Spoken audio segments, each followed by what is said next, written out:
long as these problems are not solved, so long as ignorance and poverty remain on earth, these words cannot be useless. These words set forth the soul and spirit of one of the world's great literary masterpieces, Les Miserables. Out of the depths of his pity for suffering mankind, Victor Hugo drew a compelling story, one that will live so long as bewildered humanity shall continue to grope toward the light. Tonight, Orson Welles, author, director, and actor, has assembled a notable cast and offers an interpretation created specifically for radio presentation. Mr. Welles will play the role of Jean Valjean, and those sections of the book itself, which in running narrative bind together the dramatic episodes, will also be read by him. Les Miserables begins.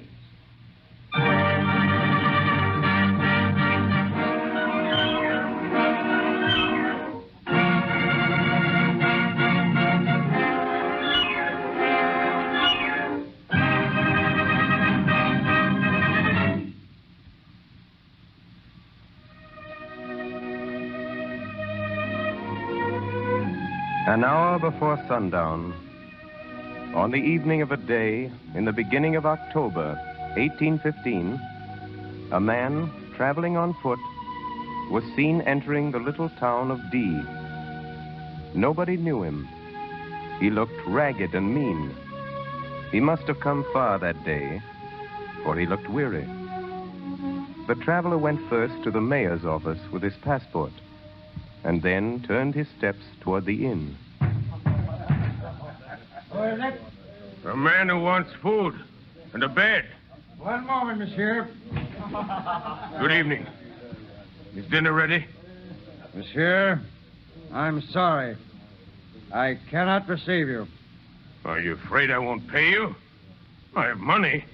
I'll pay in advance. I have no room. Well, then, put me in the stable. I'll pay you. I'm sorry. Well, the attic or a corner of the kitchen. I must have lodging. We'll see after dinner. I can't give you dinner. But I'm hungry. I've been walking since sunrise. 12 leagues. I'm hungry. Get out.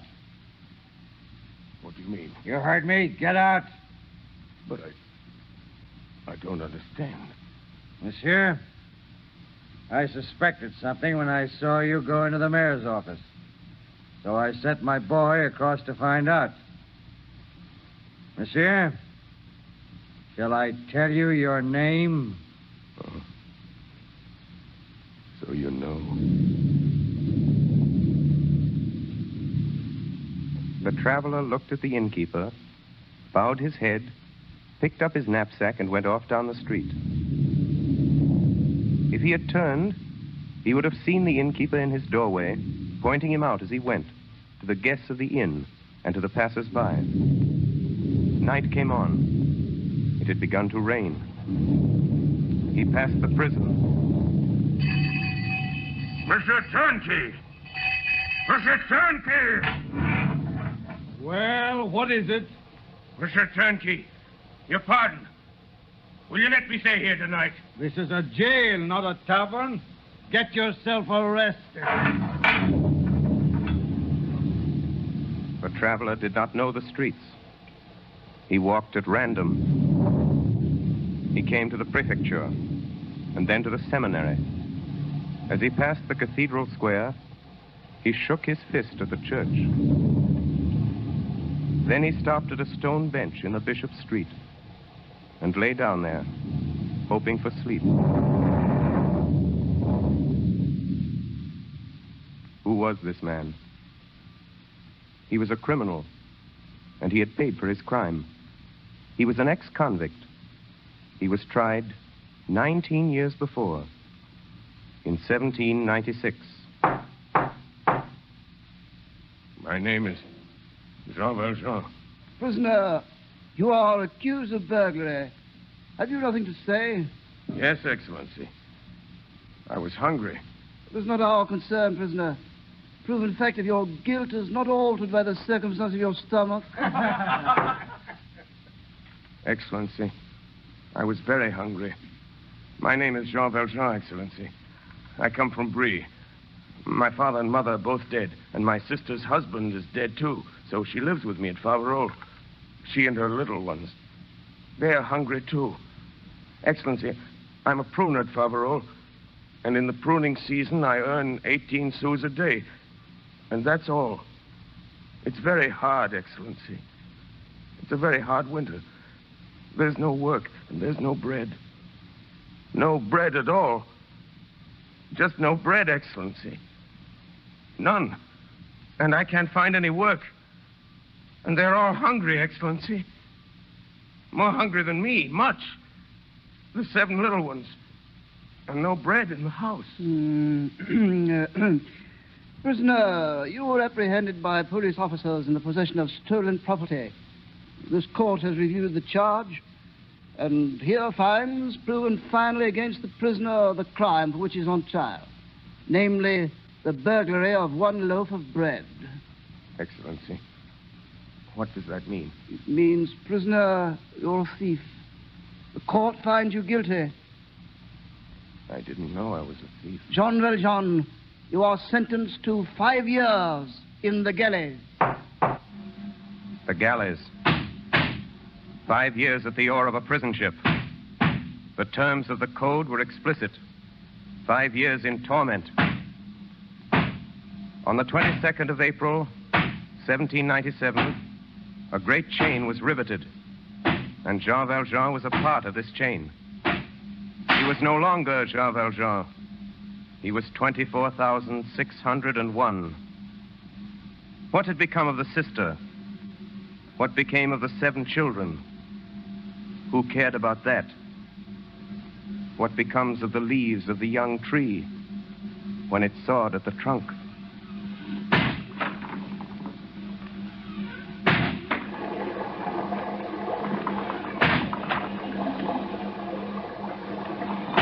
And all this time, Jean Valjean talked little, and he never laughed. When he left the galleys, he had not shed a tear for 19 years. 19 long years. For near the end of his 4th year in the prison ship, Jean Valjean escaped. On the evening of the 2nd day, he was retaken. Number 24,601, for attempted escape. The prisoner's sentence extended 3 years. 3 years, which made 8. The 6th year. 24,599. Here. 24,600. Here. 24,601. 24,601. 24,601. 24,601 is not present. The prisoner has escaped. Fire the alarm cannon. That night they found him. He resisted the galley guard. Escape and resistance. Under provisions in the special code, the prisoner's sentence extended 5 years. 2 with a double chain. 5 years, which made 13. The 10th year. Attempted escape. The prisoner's sentence extended 3 years. 3 years, which made 16. The 13th year. Attempted escape. Retaken after an absence of 4 hours. The prisoner's sentence extended 3 years. 3 years for 4 hours, which made 19. In October 1815, Jean Valjean was set free. He had entered in 1796 for having taken a loaf of bread. The rain fell heavily, and Jean Valjean was cold on the stone bench. Just then, a woman came out of the church and saw him lying there in the dark. My friend, what are you doing? You see what I'm doing. I'm going to sleep. Why don't you go to the inn? I have no money. You can't pass the night in the rain. Have you knocked at every door? Yes. Have you knocked at that one there? No. Knock there. And she pointed to a little low house on the other side of the square. It was the palace of the bishop.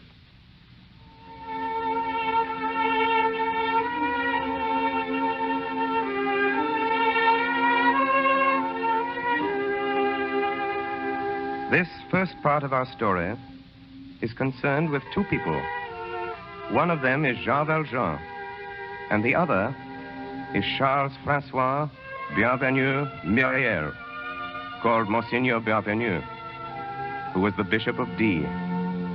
We must pause to examine this Bishop of D in order to understand what is to follow. One day, he preached this sermon in the cathedral. My very dear brethren, there are in France 346,000 cottages with only one opening, the door. This is because of the tax upon windows. God gives men light, and the law sells it. In the upper and lower Alps, they make bread once in 6 months. In the winter, it is so hard, they must cut it with an axe. My brethren, behold how much suffering is around you.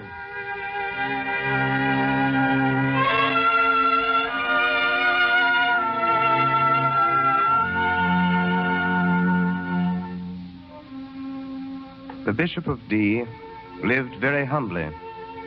He had no retinue, and there was with him in his house only 2 old ladies, his housekeeper and his sister, Mademoiselle Baptistine. Here is a letter written by his sister to some girlhood companion. December 16th, 1814. My dear Madame, not a day passes that we do not speak of you. I am happy, but the weather is severe, and one must do something for those who lack. My brother is so good. He gives all he has to the poor and sick. He exposes himself to every danger. He goes out in the rain, travels in winter. He has no fear of darkness or of dangerous roads, or of those he may meet. Last year, he went up all alone into a district infested with robbers. And when he came back, nothing had happened to him. He said, "See how they have robbed me." And he opened a trunk in which he had the jewels of the Embrun Cathedral, which the robbers had given him. Upon that occasion, I could not help but scold him, taking care only to speak when the carriage had made a noise so that no one could hear us. The housekeeper has had difficulty accustoming herself to what she calls his imprudence. But now that the thing is settled, we pray together, we are afraid together, and we go to sleep. Should Satan come to this house, no one would interfere. But after all, what is there to fear in this house? Farewell. With 1,000 good wishes, Baptistine. It will be seen that the bishop was a good man. He had no systems, but many deeds. When he had money, he visited the poor. When he had none, he visited the rich. So Jean Valjean knocked at his door. The events of that evening, early in October 1815, have often been related by Mademoiselle Baptistine. The bishop had been waiting for his supper. He was standing in the dining room by the fire. In the dining room, there was a door opening on the street. His housekeeper, who was setting the table, was just telling his sister about Jean Valjean. He has a club to beat you with, a rope to hang you with, and a sack to put you in when you're dead. God save us. Did you see this man? I did not see him at all, thank heaven, Mademoiselle Baptistine. Then, madame, how do you know how he looked? Your Greatness, he was described to me in the market. Well, madame, do you think we're in very grave danger? Oh, awful, Your Greatness, with no locks on the doors. And I say, Monseigneur, and Mademoiselle Baptistine here says also Me, that... madame, I say nothing. What my brother does is well done. We say this house isn't safe. We say that a door which opens by a latch on the outside to the first comer, nothing in the world could be more horrible. And Your Greatness does have the habit, if I do say so, of always saying, "Come in." Goodness, come in even at midnight. The Lord knows there's no need to ask leave to come in at this house when even the beggars... Come in. It is he. Come in, monsieur. Listen to me. Listen to me before you say anything. Listen. I'm a convict. Did you hear that? I've been 19 years in the galleys. 4 days ago, they let me out. And I've walked all this way from Toulon. I went to the inn, but they sent me away. The jailer wouldn't let me into the prison. No one will have me. I'm a convict. I tried to sleep out under the stars, but there were no stars. It rained, and there was no good God to stop the drops. A woman showed me your house and said to me, "Knock there." So I've knocked. Look, I have money, 109 francs and 15 sous, which I earned in the galleys. I'll pay you. I'll pay you anything. I walked 12 leagues today, and I'm so hungry. Please, have you a stable? Come in, monsieur, and shut the door. Wait! Did you hear what I said? I said I was a convict. Brother, this is the man. You want to see my passport? Here it is. My yellow passport. Read it. Very well, monsieur. The bearer is a liberated convict, having been 19 years in the galleys. Original sentence, 5 years.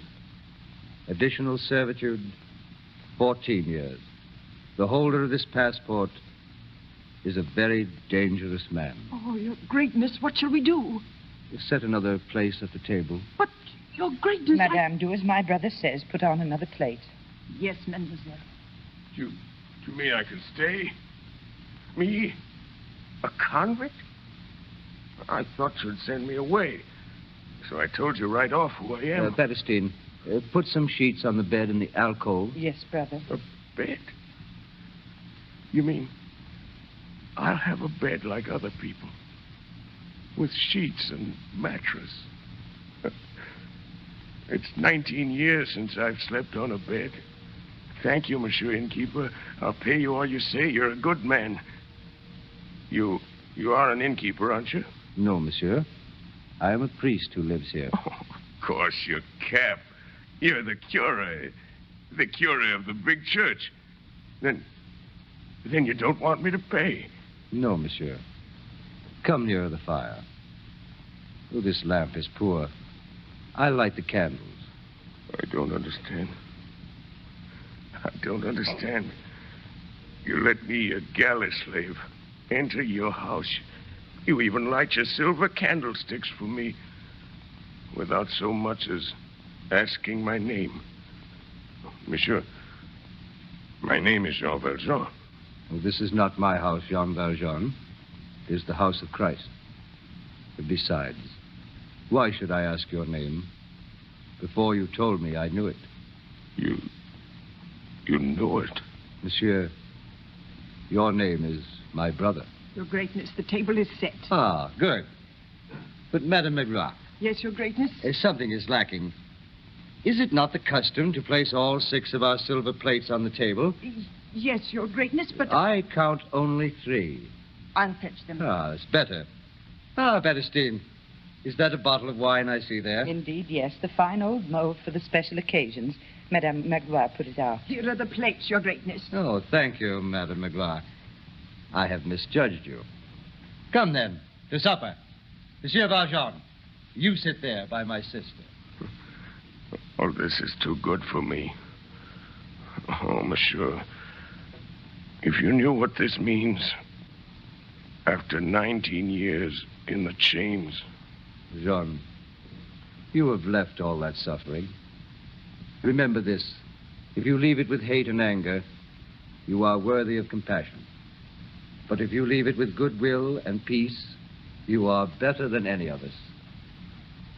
Heavenly Father, we ask thy blessing on this food as we partake of it. May it strengthen us to everlasting life. Amen.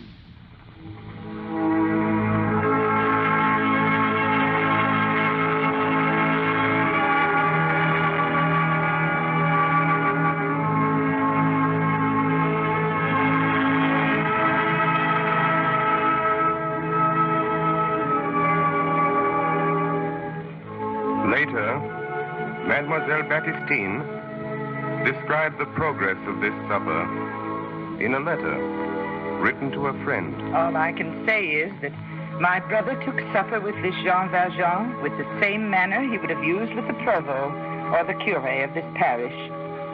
After we had eaten, my brother turned to him and said, "You must be very tired. I'll show you to your room." He then did so, lighting the way with one of his candlesticks. Madame Magloire and I said our prayers in the parlor and retired to our chambers without saying a word. Jean Valjean lay in his bed that night and thought of the bishop's silver. Those 6 silver plates. He had seen the old housekeeper putting them away in the cupboard. He had marked that cupboard well. Solid silver. They would bring at least 200 francs, double his pay for 19 years' labor. What had been the life of this soul? Society should look into these things. They are its own works. In weariness, in agony, under the whip, under the chain, in the cell, on the convict's bed of plank, under the burning sun of the galleys, Jean Valjean turned to his conscience and reflected. To those who saw him, he seemed looking continually upon something terrible. For human society had done him nothing but injury. No man had ever touched him but to bruise him. Never since childhood had he been greeted with a friendly word. He had no weapon but his hate. He had resolved to sharpen it in the galleys, and he had taken it with him when he went out. So the passport was right. The yellow passport, which described Jean Valjean as a very dangerous man. The next morning at sunrise, the bishop was walking in his garden. Madame Magloire ran up to him, quite beside herself. Monseigneur, your greatness is gone. Yes, madame? Monseigneur, it's all gone. And the man with the beard and the yellow passport. Madame, what is gone? Your greatness is silver. It's been stolen. The 6 lovely plates, your only treasure. Oh, Monseigneur, I was right. I should never have put them on the table. He has stolen them. Well, then, let us consider. Yes, Monseigneur. Firstly, did the silver belong to us? No. No, Monseigneur? No. It belonged to the poor. And now, secondly, who was that man? He was a poor man.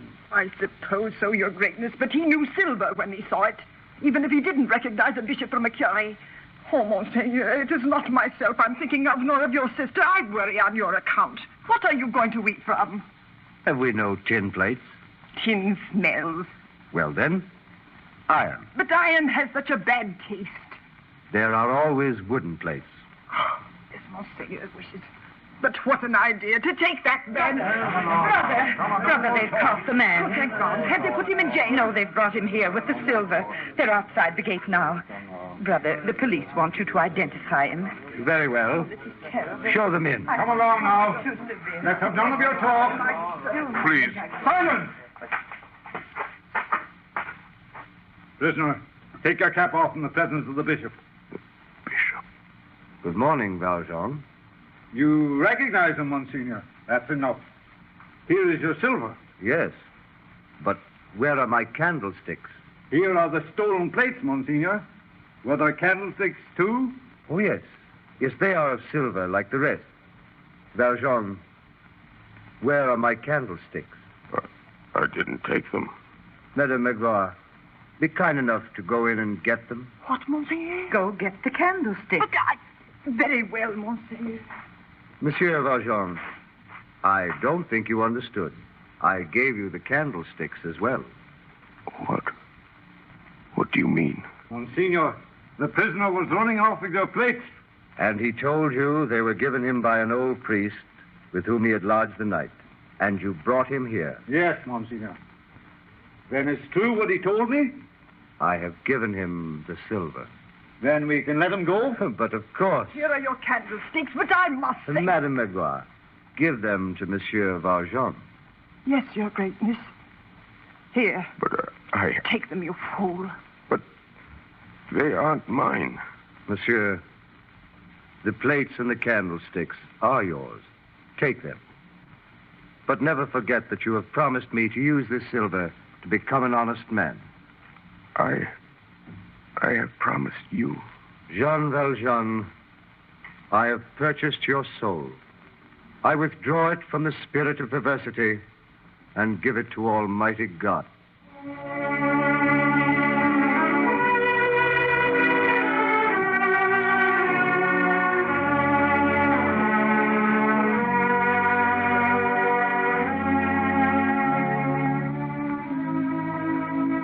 Jean Valjean ran out of the city as though he were escaping and made haste into the open country.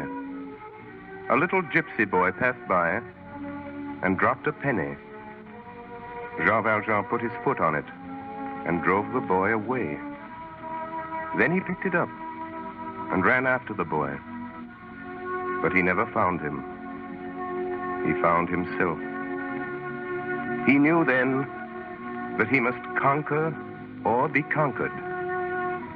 He saw before him himself as he was, stick in hand, knapsack on his shoulders, the hideous galley slave, Jean Valjean. He beheld himself face to face and saw at the same time a light like a torch, and he knew that this torch was the bishop. Jean Valjean shrank and vanished. The bishop remained. There came to him the bishop's own words. Jean Valjean, you have promised me to become an honest man. I have purchased your soul. Then his heart swelled up in him, and he burst into tears. It was the first time he had wept in 19 years. How long did he weep thus? What did he do after weeping? Where did he go? No one ever knew. Only one thing is certain. On that very night, at 3 o'clock in the morning, a figure was seen in the attitude of prayer, kneeling upon the pavement, in the shadow, before the door of the Bishop of D.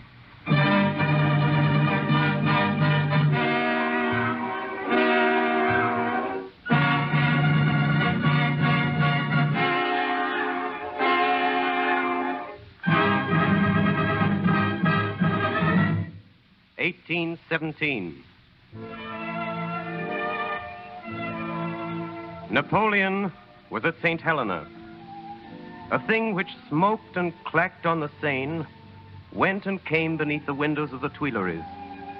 It was a sort of toy called the steamboat. 1817. It was in this year that 4 young gentlemen of Paris played a joke on their sweethearts. One of these young gentlemen was Felix Ptolemy, and his sweetheart was Fantine.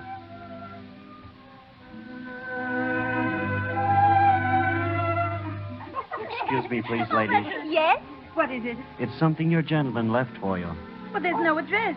See what's written on it, Fantine. It says, "This is the surprise." What's inside? Just a moment. Sweetheart, at the moment when you read this, 4 mettlesome horses will be bearing us back to our mammas and papas. We are returning to society, to duty and to order on a full trot at the rate of 3 leagues an hour. Mourn for us rapidly and replace us speedily. Adieu. Signed Blancheville, Famille Listolet, and Felix Ptolemy. P.S. The dinner is paid for.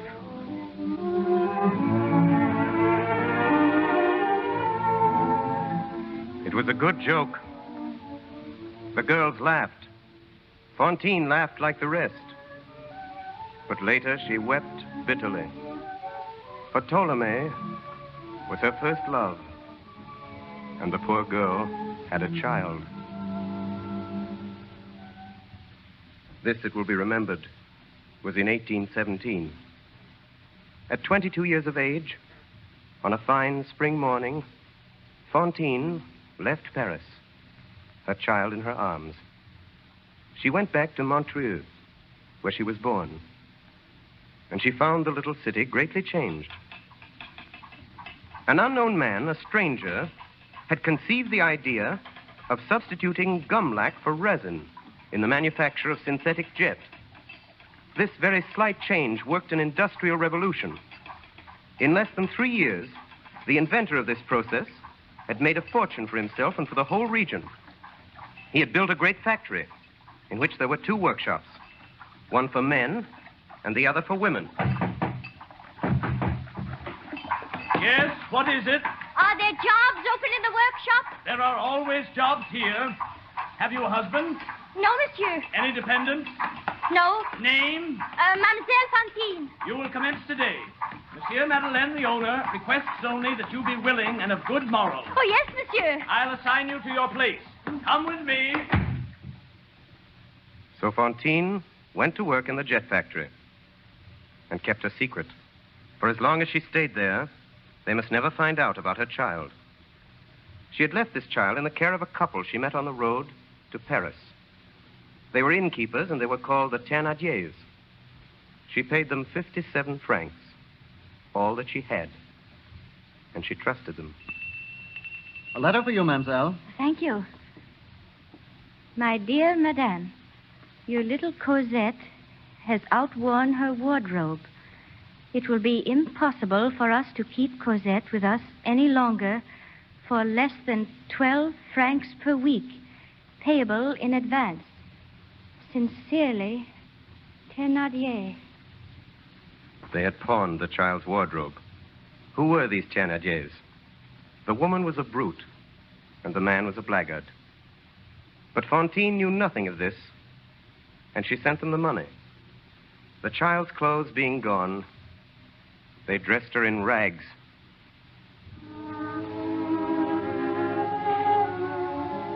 And they fed her on scraps, little better than the dog, and a little worse than the cat. They put her to work. She was made to run errands, to sweep the rooms and the yard and the street. In the village, they called this little child the lark. This tiny being, no larger than a bird, trembling, frightened and shivering, awake each morning, first of all in the house and in the village, and always on the street or the fields before dawn. But the poor lark never sang.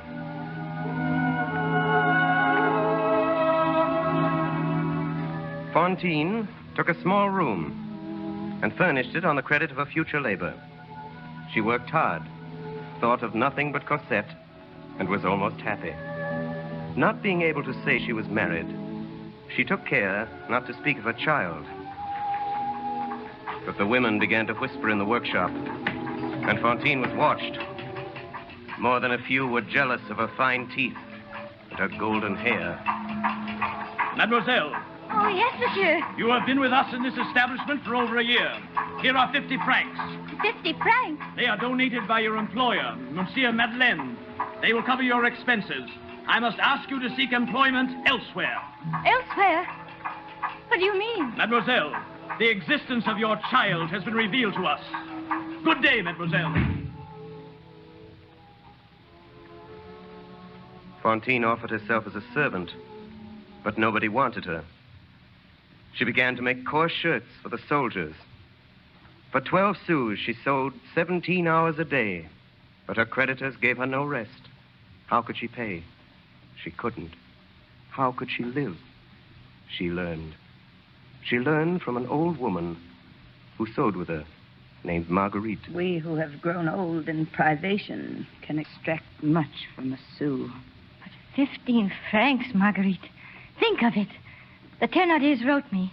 They want 3 more francs a week, and you know what I earn. You'll learn. But you can't live on 6 sous a day. No, my girl. But you can starve on it. It's a science. Summer passed away, and winter returned. Short days and less work. In winter, there is no heat, no light, no moon. Evening touches morning. The whole day is a cave, and the sun is a pauper. Madame Fantine, Cosette is sick of an epidemic disease, a military fever. She must have medicine, and drugs are dear. Unless you send us 40 francs within a week, the little one will die. Sincerely, Thénardier.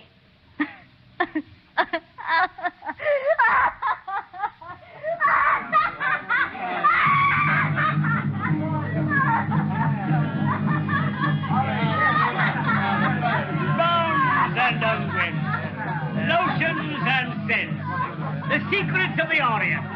Ladies and gentlemen, I offer during my brief stay in this beautiful city the 7 wonders of the world. No ill is so great but I own its remedy. Heartaches and toothaches, the elixir of life, the powder of love, the pill against pain. If your teeth hurt you, I will pull them out. Would you look beautiful, I will put them in. I have whole sets of teeth complete for your pleasure. Pearly teeth. Teeth for any mouth.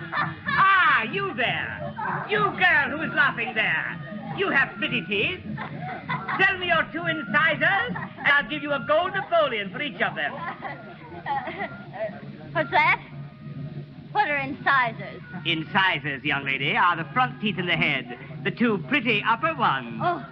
Consider my beauty. 2 gold Napoleons, 40 francs. How much good will they do you? If you've got the courage for it, come this evening to the inn, and you will find me there. Oh, no. Hold on, don't run away. Hold on. Come back.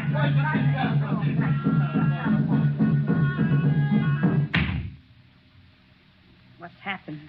Oh, God help me. Well, where have you been? In the square. There was a traveling dentist. He wanted to pull out my 2 front teeth. I should be hideous. I'd rather throw myself from the 5th story and first to the pavement. He told me he'd wait for me at the inn. What was it he offered you? 2 Napoleons. That's 40 francs. Yes, 40 francs. They shouldn't allow it. Marguerite, what does it mean? A military fever, you know? Why, it's a disease. Does it need many drugs? Terrible drugs. How does it come on you? Comes in a moment. Does it attack children? Do they die of it? He told me to wait for him at the inn.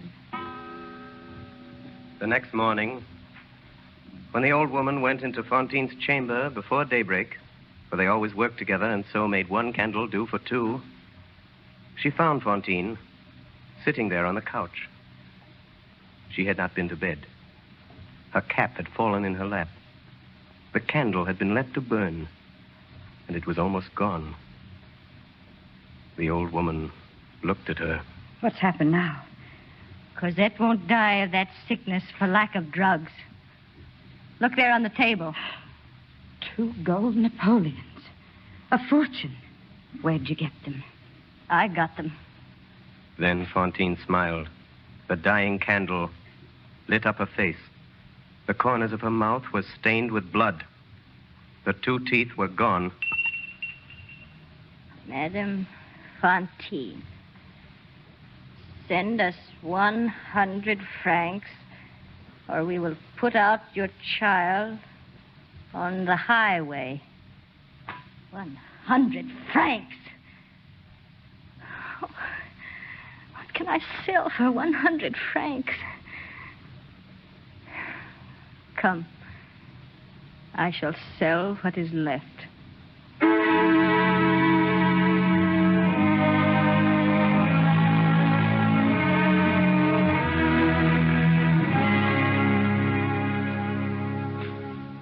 What is the history of France? It is society buying a slave. From whom? From misery. A soul for a bit of bread. Alas, what are these destinies? Why are they so? He knows that sees all the shadow. He is alone. His name is God.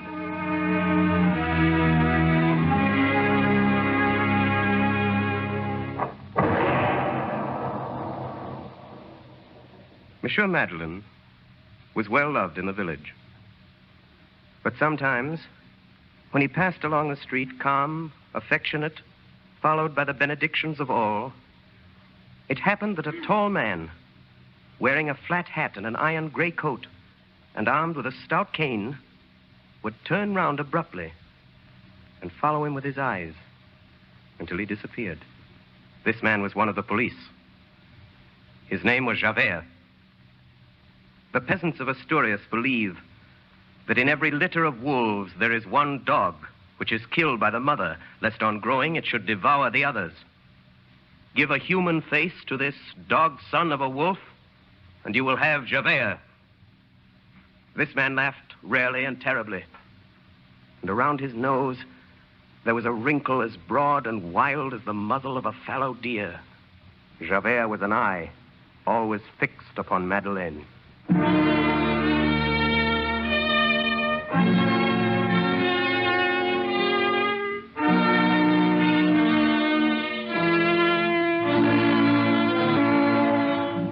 The notebook of Inspector Javert, January 9th, 1818. Who is Madeleine? No one knows. Who are his family? What is his history? Where does he come from? No one knows. He is popular for his deeds of charity, which are done secretly as though they were bad deeds. He's been offered the Legion of Honor. He's refused it. Who is that man?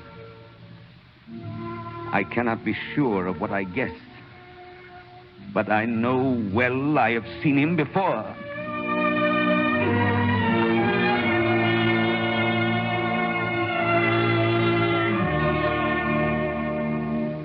April 10th, 1820.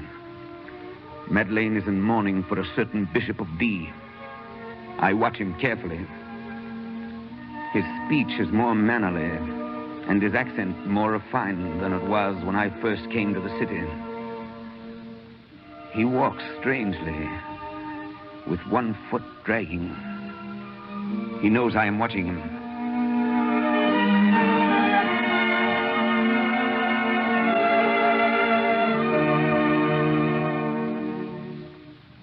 August 17th, 1822. The king has appointed Monsieur Madeleine the mayor of this city. Consider, the man came here with only a few hundred francs. He is now a millionaire. This is a sudden rise. I have now learned the circumstances of his arrival into this place.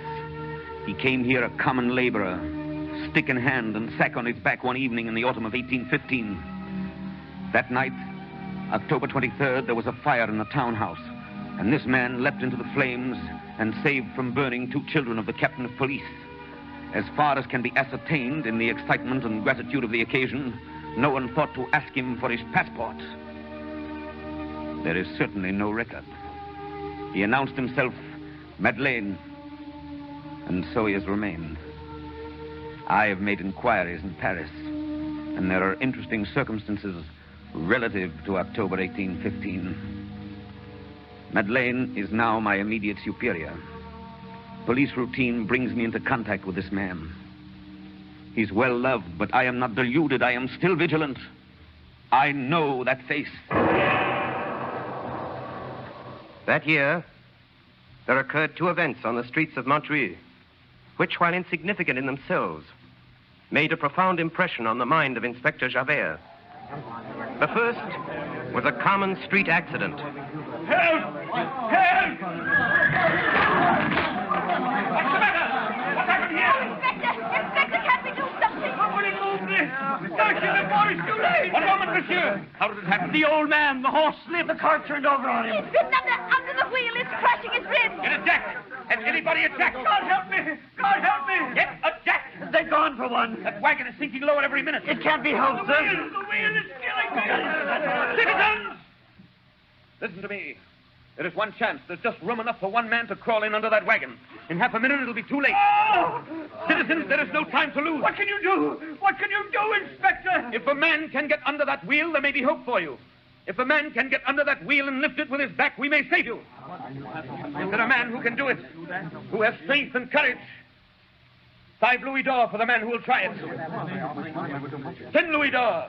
10 louis d'or. He must be a terrible man who can raise a wagon like that on his back. My whips are breaking a jack. Anything. Oh. Let me by! Let me by! Let me by, citizens. Oh, don't do it. Come back! You'll be killed! Stop him, somebody! Stop him!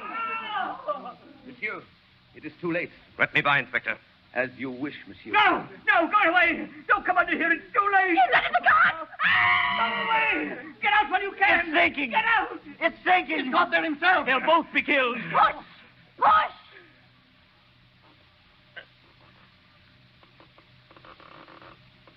It's lifting. Push. Push! Push.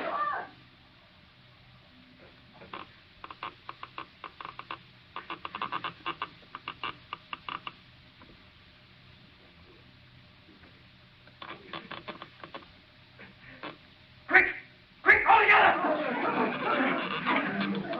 It's moving! You're God, monsieur. That's what you are, God. Monsieur, you are a brave man. Thank you, Inspector. In all my life, I have known only one man capable of doing what I have just seen you do. He was a convict in the galleys at Toulon. Good day, Inspector. Good day, Monsieur Madeleine. That was the first incident. The second to impress Inspector Javert of the police took place on an evening in January, 5 months later. It was snowing. A woman, a rueful, bedizened spectre, her shoulders bare in a gaudy ballroom dress, stood waiting in the street before the door of the officers' cafe. A well-dressed idler was amusing himself tormenting this woman. Well, aren't you the ugly one? Oh, sulking tonight. All right, your haughtiness. Turn your back on me. You'll pay for it. Little snow will be good medicine. Down your shoulder blades like this. The girl, screaming with rage, turned on him and buried her nails in his face, using the most frightful words that ever fell from the off-scouring of a guardhouse. A large crowd formed about them. The man, hatless, defending himself. The woman, kicking and striking, shrieking, toothless, and without hair, livid with anger and hideous. Suddenly, a tall man advanced quickly from the crowd and seized her by her muddy satin waist. Their tormentor stole away. The woman turned pale with horror. She recognized Javert. Stop. Go home, all of you. It is not permitted that crowds form on the streets. Gentlemen, disperse. Young woman, I must take you to prison. Come with me. To prison? Oh, no, monsieur. What is your name? Fantine. I have a good memory. This time it's 6 months. 6 months? 6 months in prison? Oh, no. No, I must earn money. I still owe 100 francs to the Thénardiers. I must ask you not to cause a disturbance. Oh, Monsieur Javert, please. I swear to you by the good God, I was not in the wrong. Have they the right to throw snow down our backs? He said you're ugly. You've no teeth. I know I've no teeth, but I didn't do anything. No? What of his hat in the snow? Well, I did wrong to spoil his hat, but you can't imprison me for that. I must pay 100 francs or they'll turn out my Cosette. She's such a little one they would put out in the highway in the very heart of winter. If she were older, she could earn a living, but she's not yet sick. Come along. I've heard your story. You have 6 months. Oh, mercy, no! Up, you fool! Do I have to drag you? One moment, if you please. Let me help you. Citizen, I warn you, don't obstruct the course of justice. There, mademoiselle. You'll be all right. This is insolent. Who are you? My name is Madeleine. The mayor. Your pardon, monsieur. I didn't recognize you in the shadow. The mayor? Madeleine? Is this the famous Madeleine? Take care, woman. Monsieur Javert. Think of it. He's the cause of it all. He turned me away from his factory on account of some stories they told about me in the workshop. Stories about me, lies. You see how it happened? He did this to me. I'm sorry, monsieur. This will add to her sentence. That's all right, Inspector. Set the woman at liberty. What did you say, monsieur? Set the woman at liberty. At liberty? What? You mean I can go? I'm free? I don't understand. Who said that? It wasn't the mayor. It couldn't be. Was it you, Monsieur Javert? You forgiven me? I did stamp on the gentleman's hat, but he spoiled my whole dress in the snow. We women, we have only one dress for the evening. Mademoiselle, how much did you say that you owed? I said nothing to you. You came here to scare me. I'm not scared of you. I'm scared of Javert. Only tonight it hurt me. I'm not very well. I cough. There's something in my chest that burns. Stop. Give me your hand. Now, don't be afraid to feel how hot it is. Let's go, woman. You're drunk. Officers! The inspector says you must release me. I'm going. Sergeant, detain this woman. Who told you to let her go? I did, Inspector. Your Honor, that cannot be done. And why not? This woman has insulted a citizen. I have learned the circumstances. It was the citizen who did wrong. She has also insulted the mayor. I can do what I please about that. Your pardon, monsieur, but you cannot. The insult does not rest with you. It rests with justice. Inspector, the highest justice is conscience. I have heard this woman. Content yourself with obeying. I obey my duty, monsieur. I am sorry to resist the matter you speak of belongs to the municipal police. But, monsieur... I refer you to Article 81 of the law of December 19th, 1799, on the subject of legal imprisonment. You're well acquainted with the criminal code, monsieur, but if you will permit... You may go, Inspector. However, monsieur... You may go, Inspector. Yes, monsieur. Sergeant. Come, mademoiselle. It is cold. I don't understand. Monsieur Javert has gone. Yes. Yes, he's gone. Don't be frightened. I'm sorry. I didn't know all your story. I never knew you'd left my workshop. I'll make it up to you now. Make it up to me? Yes, Fantine. And don't cry. I'll take care of your debts. My daughter. My Cosette. You shall go to her, and she shall come to live with you. You mean that, Monsieur Madeleine? You swear it? On my word of honor. Oh, monsieur. I am not a bad woman. Listen to me, Fantine. If all you say is true, and I do not doubt it, you have never ceased to be virtuous and holy before God. That same night, Javert wrote a letter to the Prefect of Police, Paris.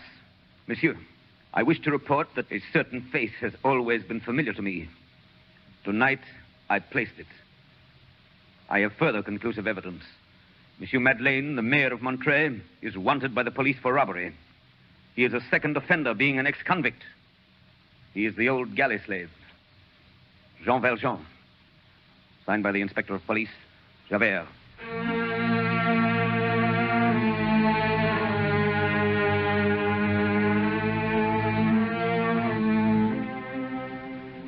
I gave you the candlesticks that you stole from me. I have purchased your soul. I withdraw it from the spirit of perversity, and I give it to Almighty God. So spoke the Bishop of D to a thief and a galley slave named Jean Valjean. And from the moment he left him, Jean Valjean was another man. He was Monsieur Madeleine. In time, he was the mayor of Montreux. He had sold the bishop's silver, keeping only the candlesticks. And with this money, he made more. He was established in Montreux, the owner of a great factory and a public official, a quiet, hopeful man, having but two thoughts: to conceal his name and to sanctify his life, to escape from men and to return to God. But a shadow had fallen across the destiny of Jean Valjean.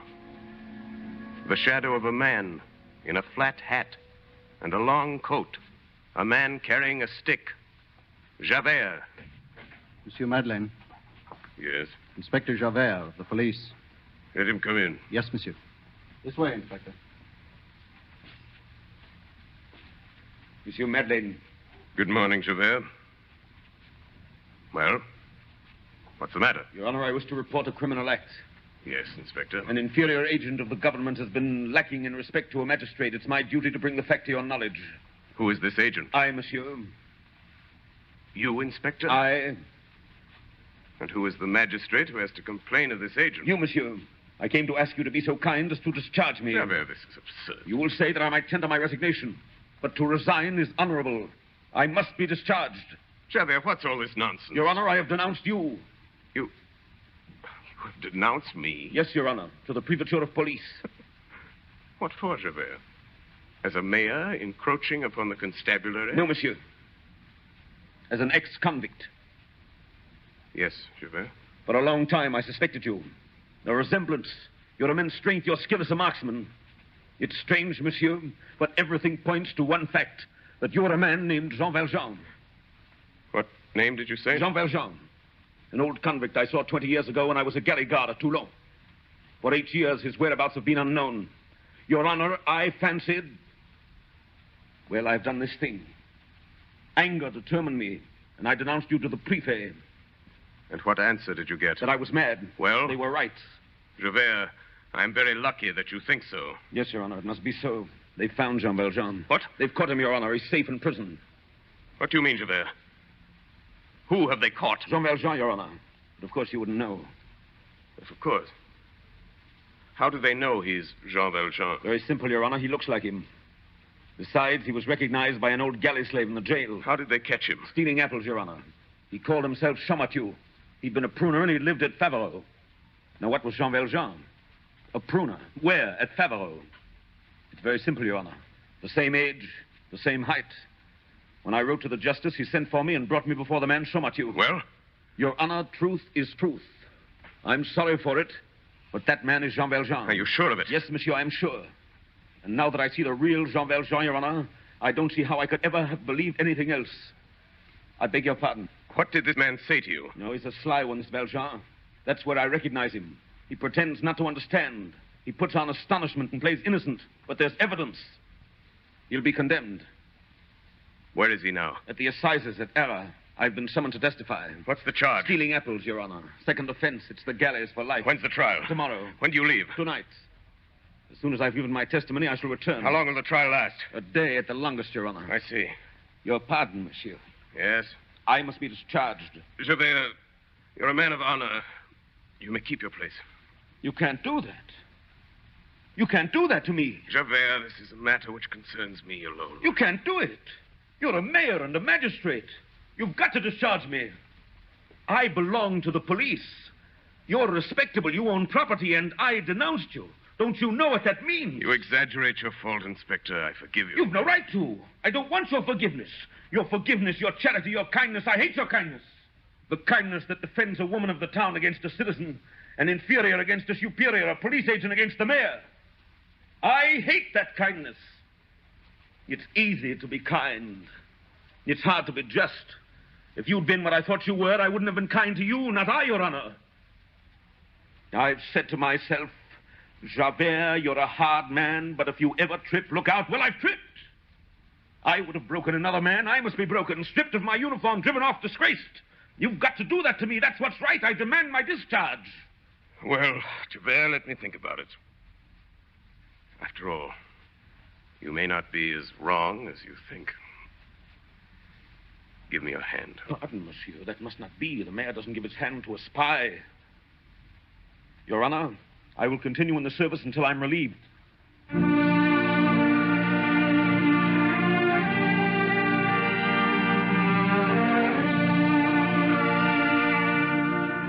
Now, Jean Valjean, called Madeleine, had forgotten a promise. There was a young girl, Fantine. She was sick, and the good mayor had taken her from the streets and given her to the care of an old nun in his hospital. Here Fantine lay dying, her only joy, the hope of seeing her child, her little daughter, whom she'd boarded with some innkeepers in another town. Monsieur Madeleine had promised to bring her child to her. Monsieur Madeleine. Monsieur Madeleine. Why don't you answer? There, Fantine, my child. Lie back. Oh, sister, I must have been asleep. Where is he? Where's Monsieur Madeleine? The portress told me he could not come today. Oh, no. But he always comes. Always. Every day he comes here to the hospital to see me. Mademoiselle Fantine, be calm. You must lie down again. Why can't he come, sister? My child, the mayor has gone away. Gone away? Gone away? Yes. I know. He's gone for Cosette. I'm going to see her again. Remember, sister, what he said to me yesterday? Very, very soon, he said. Yes, my child. Oh, I am so happy. Why, I feel all well. No pain at all. I'm going to see my child again. Yes, but you mustn't talk anymore. It's been 5 years since I've seen her. I had to leave her with the innkeepers on the road when she was little. That was all I could do, sister. Because people talk, and I needed a job to support us. Then there was no work, and I had to do anything to pay for her board. I know. That's how I got in my trouble. But Monsieur Madeleine was good to me. He saved me from jail. He's the mayor, and he can do that. And he saved me from that wicked policeman, Javert. And he's taking care of me in my sickness. And now he's gone to get Cosette from the innkeepers. And he'll bring her to me. I'm sure he will. And when Cosette comes, can she lie by my side in a little bed? You'll let her do that, won't you? Yes, my child. Good night. Then when she wakes, I can say good morning to her. And at night, when I'm awake, I can hear her sleep. Her little breathing is so sweet. Good night, my child. Good night, sister. Look, there's just room.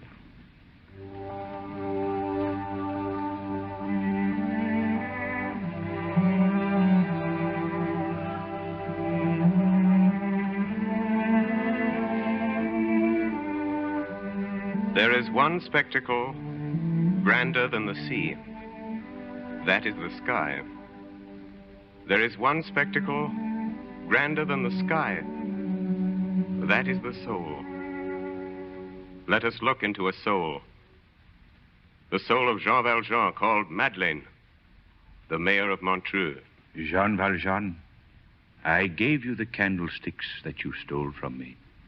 I have purchased your soul. I withdraw it from perversity, and I give it to Almighty God. I was wrong about you. They've got Jean Valjean. They're trying him tomorrow. It's the galleys for life. They've got Jean Valjean. Even while listening to the words of Javert, the first impulse of Jean Valjean was to drag this poor man out of prison and put himself in his place. An impulse as painful and sharp as an incision in the living flesh. But this impulse passed away. Well, what am I afraid of? This Javert who's troubled me? That fearful instinct which follows me, that terrible bloodhound, is baffled. He's satisfied. He'll leave me in quiet. He holds his Jean Valjean fast, and I have nothing to do with it. Why interfere? It doesn't concern me. I've brought happiness to this place. I've done some good. It is God's will that I do more.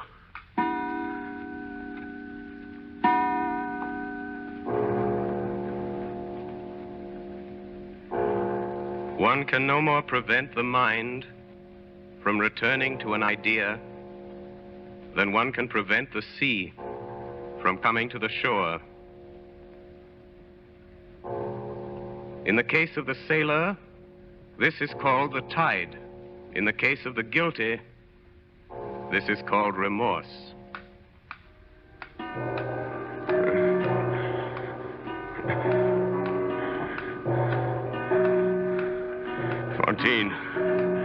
Fantine, remember Fantine? That poor lonely woman who longs for her child. What of her? I have promised this mother her child.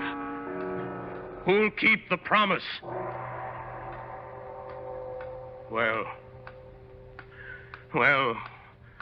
this man goes to the galleys. What of it? He's stolen. Why say he hasn't stolen? He's stolen. And for me, I remain here. I go on. And this mother brings up her child, and the whole country is rich and happy and honest. I am Madeleine. Woe to him who is Valjean. I do not recognize the man. Jean Valjean. Jean Valjean. Behold yourself, Jean Valjean, an honored man, the mayor of the city, the rich man who feeds the poor, the happy man who is admired. Jean Valjean, there shall be a man wearing your red blouse and bearing your name and dragging your chain in the galleys.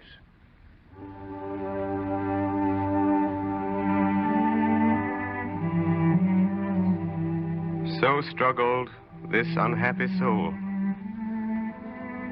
So struggled 1,800 years before him another.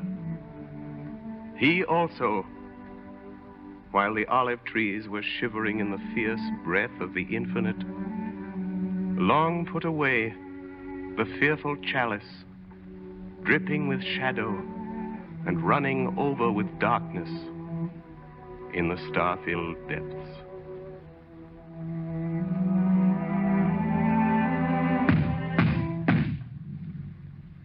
Who is it? I, Monsieur Madeleine. Well, what is it? Monsieur Madeleine, it is just 5 o'clock. What's that to me? It's the cart, Monsieur. What cart? Did not Monsieur order a horse and cart? No. The driver says he has come for you. Monsieur Madeleine. Monsieur Madeleine, what shall I say? Say it's all right. Say I'm coming.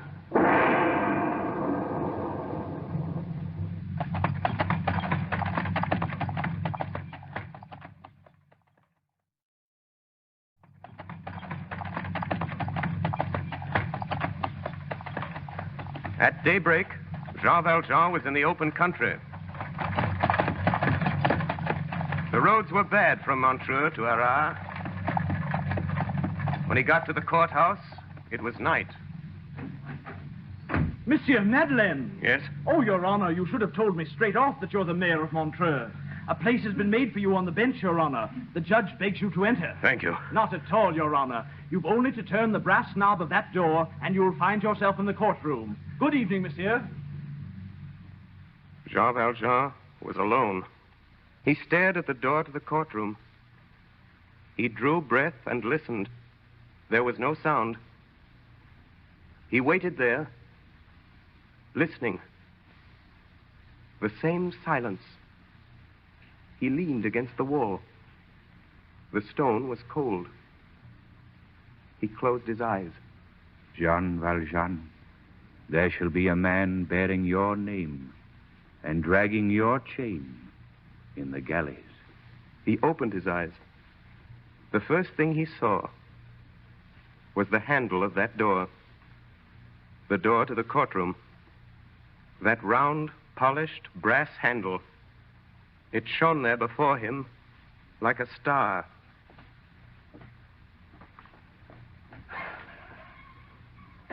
Then, suddenly, he was in the courtroom. Monsieur Madeleine? Yes, Excellency. That's my name. Your note was sent in to me, monsieur. Permit me to say that your presence in this court is an unexpected compliment. Thank you. I have not had the pleasure of your honor's acquaintance, but we all know, by reputation at least, Monsieur Madeleine, the distinguished mayor of Montreux. Will you sit here, Monsieur Madeleine? We will resume the trial of Jean Valjean.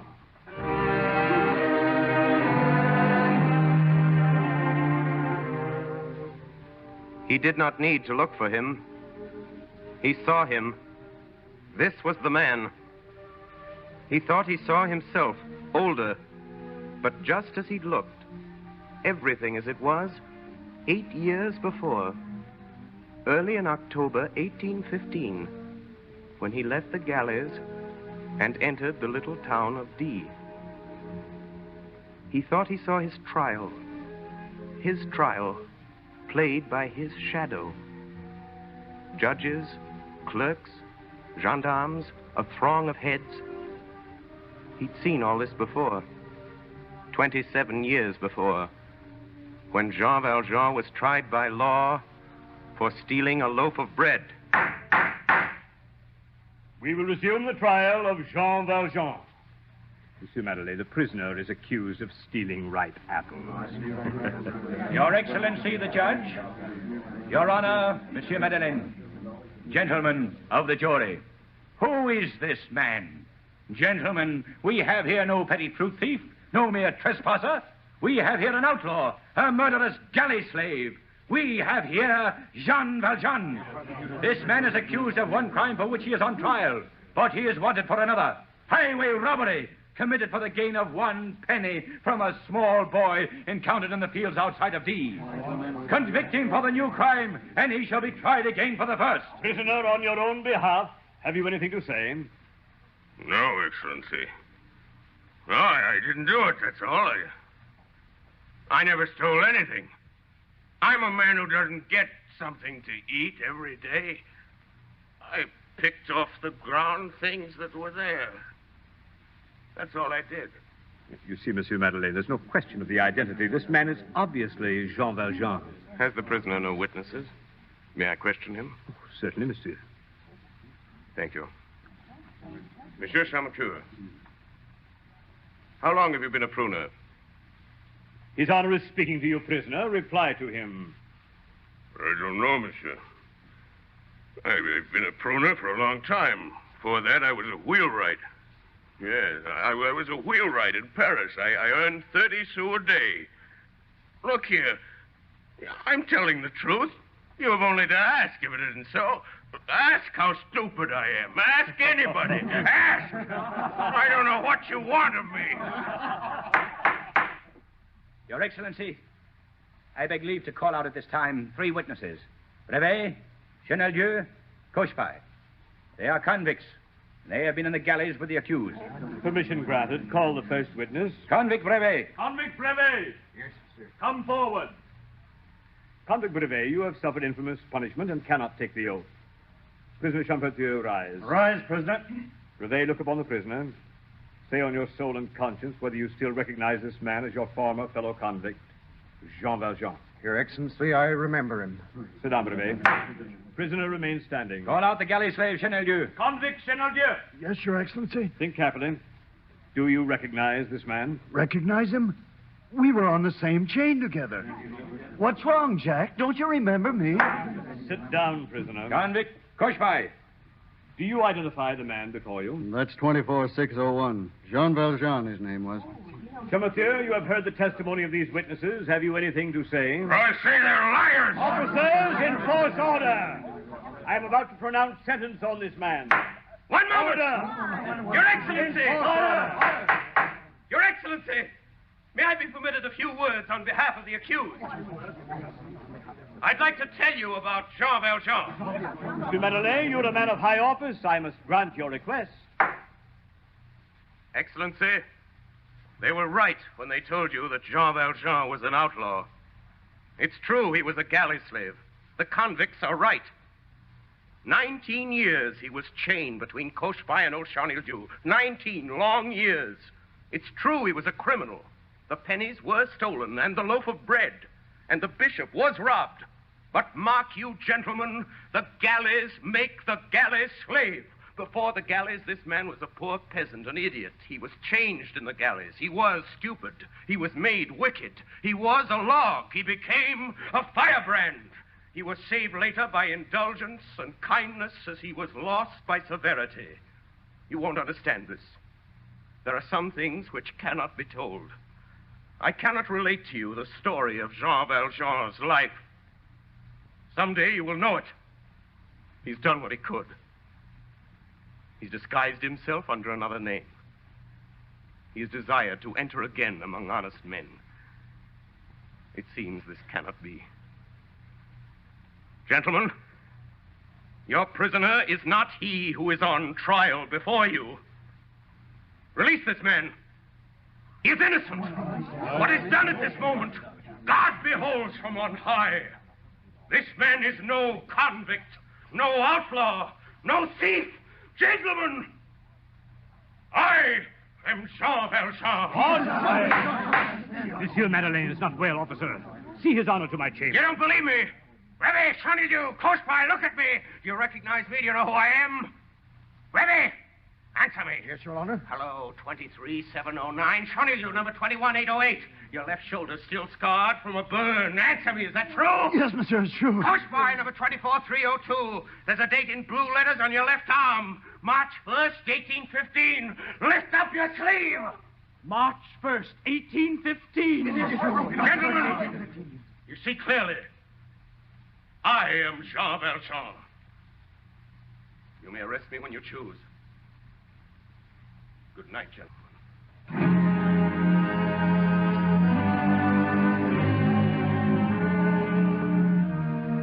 Official order, delivered under seal.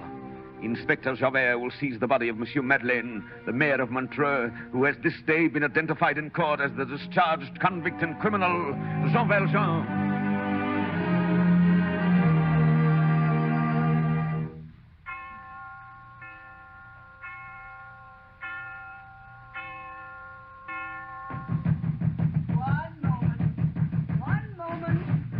One moment, please.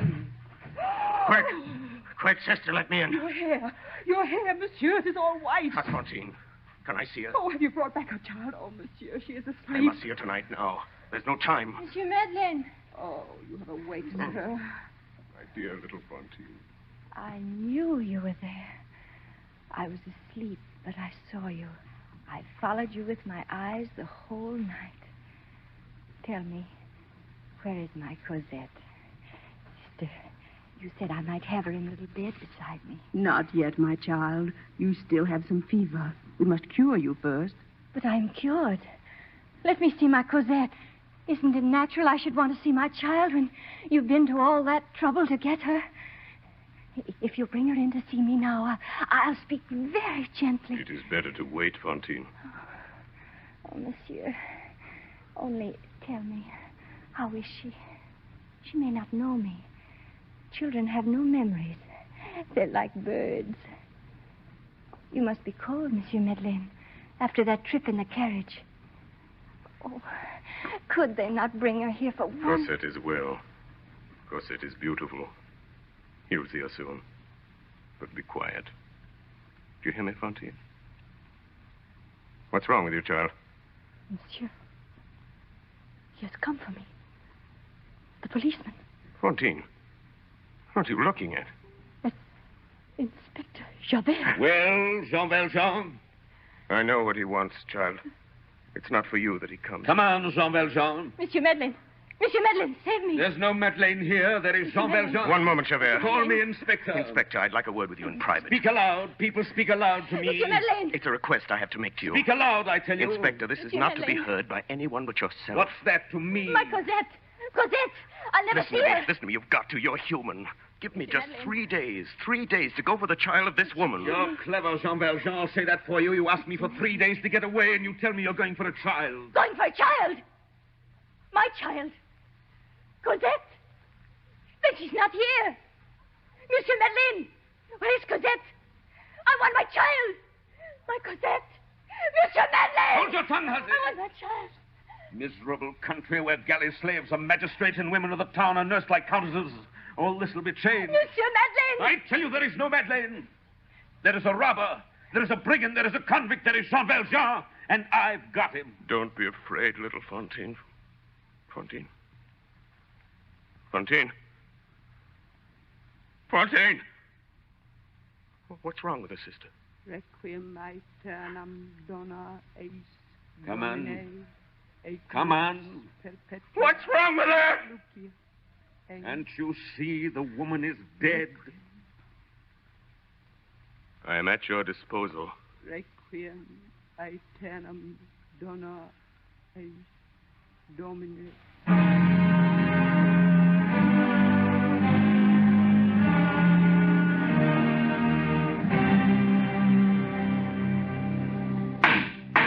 Jean Valjean, you are a hardened criminal and a second offender. You are charged with concealing your identity and changing your name. How do you plead? Guilty. You are so found by this court. Jean Valjean, you are sentenced to hard labor in the galleys under the double chain for the rest of your life. The notebook of Inspector Javert, July 1823.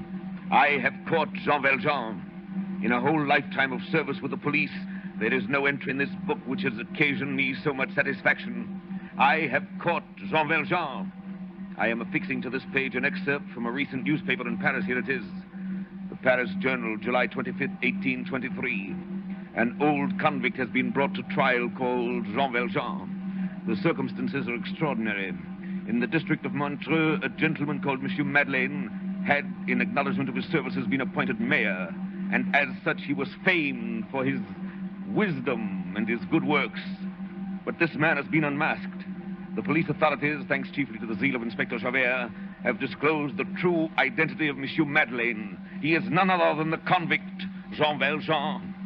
It appears that previous to his arrest, this man had succeeded in withdrawing from his bank a sum amounting to more than 500,000 francs, which he had deposited there and which, it is said, he had realized in his business.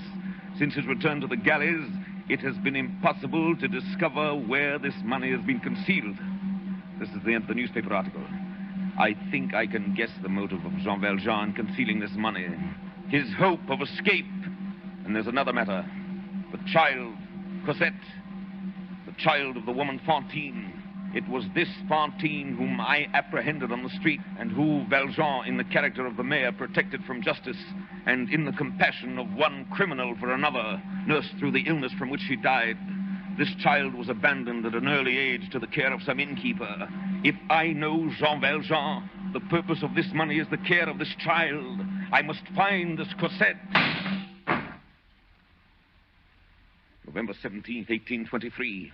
Here is an excerpt from the Toulon Journal. Yesterday, a convict at work on board the galley ship Orient, on his return from rescuing a sailor, fell overboard and was drowned. His body has not been recovered.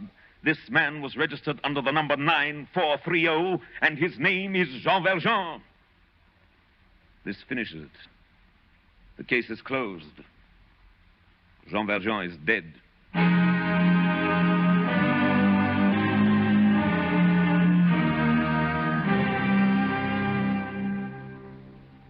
Cosette. Fantine had left her at Montfermier with some innkeepers called the Thénardiers. The little Cosette, the child of Fantine. Jean Valjean had promised to care for Cosette. Javert never found her.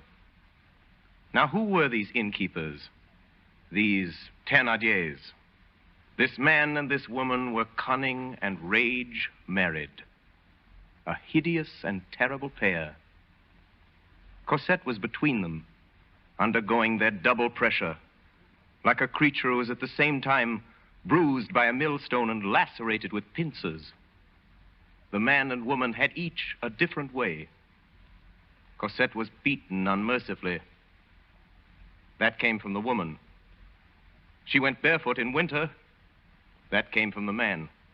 A ferocious mistress, a malignant master, a rascal of the subdued order. Thénardier's code as an innkeeper is interesting. The duty of the innkeeper is to sell to the first comer. Food, rest, light, fire, dirty linen, servants, fleas, and smiles, to charge for the open window, the closed window, the chimney corner, the sofa, the chair, the stool, the bench, the feather bed, the mattress, the straw bed. To know how much the mirror is worn and to tax that. To make the traveler pay for everything, even to the flies that his dog eats. Cosette was their only servant. And this child of 8 did the work of a full staff. She brushed, scrubbed, swept, ran errands, lifted heavy things, puny as she was. And the moment the poor girl wearied in her back-breaking tasks, the huge figure of Madame Thénardier loomed above her, shrilling commands through the inn. Cosette! Cosette! Oh, there you are. Well, what have you been doing? Nothing as usual. You know we need more wood for the kitchen. Get it! There, that'll teach you to waste time.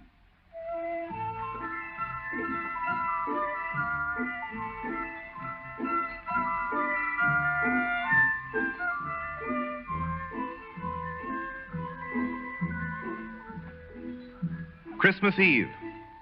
1823. Pretty windows, candy booths, toy stores, parties, and good things to eat. Little shoes at the fireplace for Father Christmas to fill. Christmas Eve. Festivity in the little town of Montfermeil. Extra work at the inn. Extra work for Cosette. You girl, have you watered my horse? Oh, yes, monsieur. He drank the whole bucketful. Ah, that's a lie. He has a way of blowing off when he's not had water that I know well enough. Get some more water, Cosette. Excuse me, ma'am. There is no water. Well, then go get some. Oh, where must she go for it? To the spring. But it's night. It's as black as an oven. Yes, it would take a cat to go along the streets without a lantern tonight. She'll go. She can see. Here, mademoiselle, get a big loaf of the baker's as you come back. Here's 15 sous. Yes, madame. Now get along with you.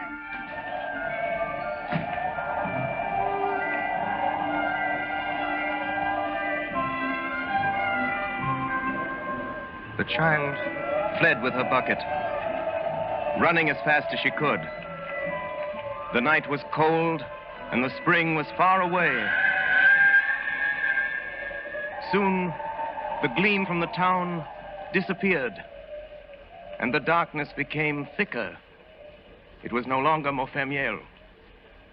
It was open country. Dark, terrifying country. The child's heart pounded at her ribs, with their ghosts moving in the trees. Time after time she faltered and started back towards the inn. But always there appeared to her the more dreadful specter of Madame Thénardier, and she went on. At length she arrived at the spring. Cosette did not take time to breathe. She felt in the darkness for a young oak which bent over the spring, found a branch, swung herself from it, bent down, and plunged the bucket in the water. In that movement, she did not notice that her apron pocket emptied itself into the spring. The 15-sou piece fell from her dress and dropped into the water. Cosette neither saw nor heard the coin fall. She was anxious to start back at once, but the effort of filling the bucket had been so great that it was impossible for her to take a step. For on this night, this starless, terrifying Christmas night, that bucket was heavier than ever before. The woods were blacker. The wind was colder. The child tugged at the stooping weight and managed a few steps. Terror gripped her. Terror. Terror of something she couldn't see. She began to count aloud. 1, 2, 3, 4, 5, 6, 7, 8, 9.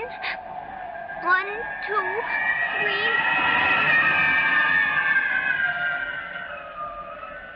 She had to go on, if only for a few steps at a time. She walked on, bending down like an old woman. The iron handle of the bucket was numbing and freezing her little wet hands. On and on, a step at a time. Madame would beat her. Madame would scream at her. Madame would whip her.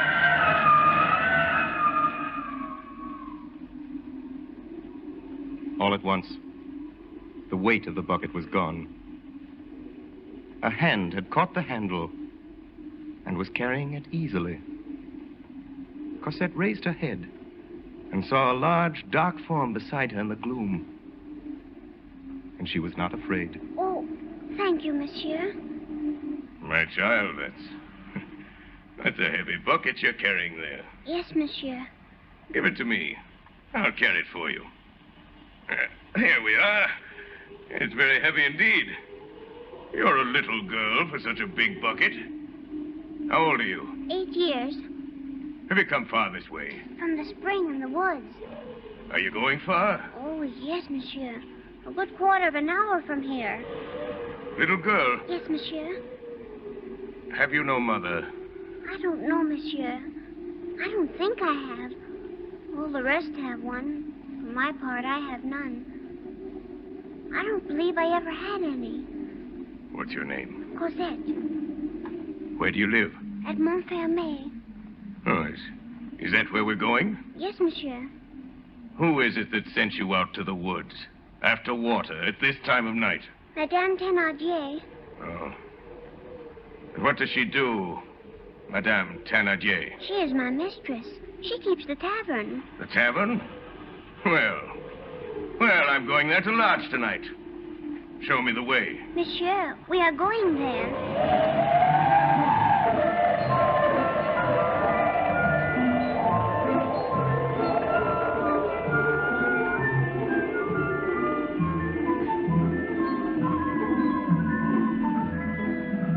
Look, we're on the main street. How far is the inn? We are close by it. Monsieur, may I take the bucket now?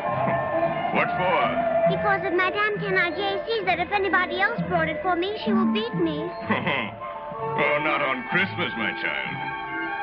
Is it Christmas, monsieur? Oh, it's you, is it? Well, you've taken your time. Madame, here is a gentleman who is coming to lodge. What? Oh, monsieur, come in. Have you a room? My brave man, I'm sorry, but I have nothing. Put me anywhere. In the garret or in the stable. I would pay as if I had a room. 40 sous? Very well. 40 sous. In advance. I don't lodge poor people for less. I shall want some supper. If you're prepared to pay, monsieur, very well.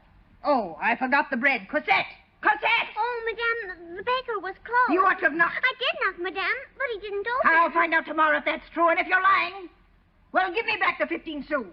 Come, don't you hear me? Have you lost it, or did you steal it from me? Well, answer. It's gone, Madame.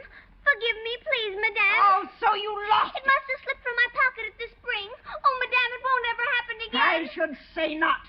I'll teach you to lose my money. Where's that whip? No, Madame, don't whip me, please. Madame. Don't whip me, Madame. Madame. I beg your pardon, but I just saw something fall out of the little girl's pocket and roll away. This may be it. Here it is. A 20 sou piece? Yes. Isn't that what you gave her?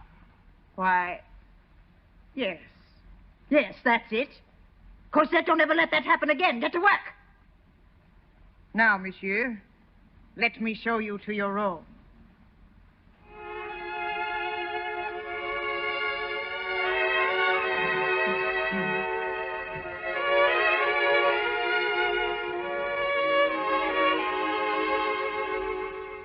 Late that night, the stranger went to bed.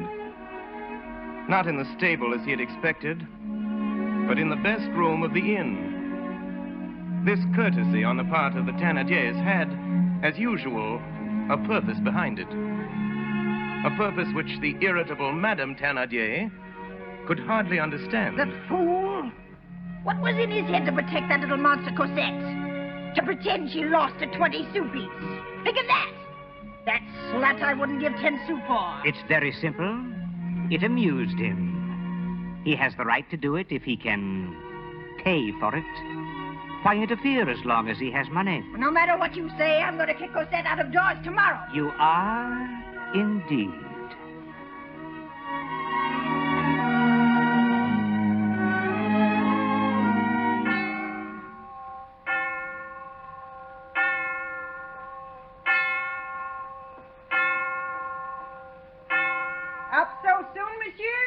Are you leaving us already? Yes, madame.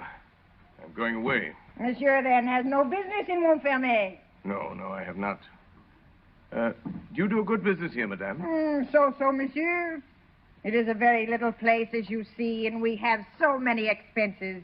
Why, that little girl eats us out of house and home. What little girl? Why, the little girl, you know. Cosette. Well, madame, suppose you were relieved of her. Cosette? Oh, monsieur, take her, keep her, carry her, stuff her, drink her, eat her, and be blessed by all the saints. Agreed. Really? You will take her away? I will, immediately.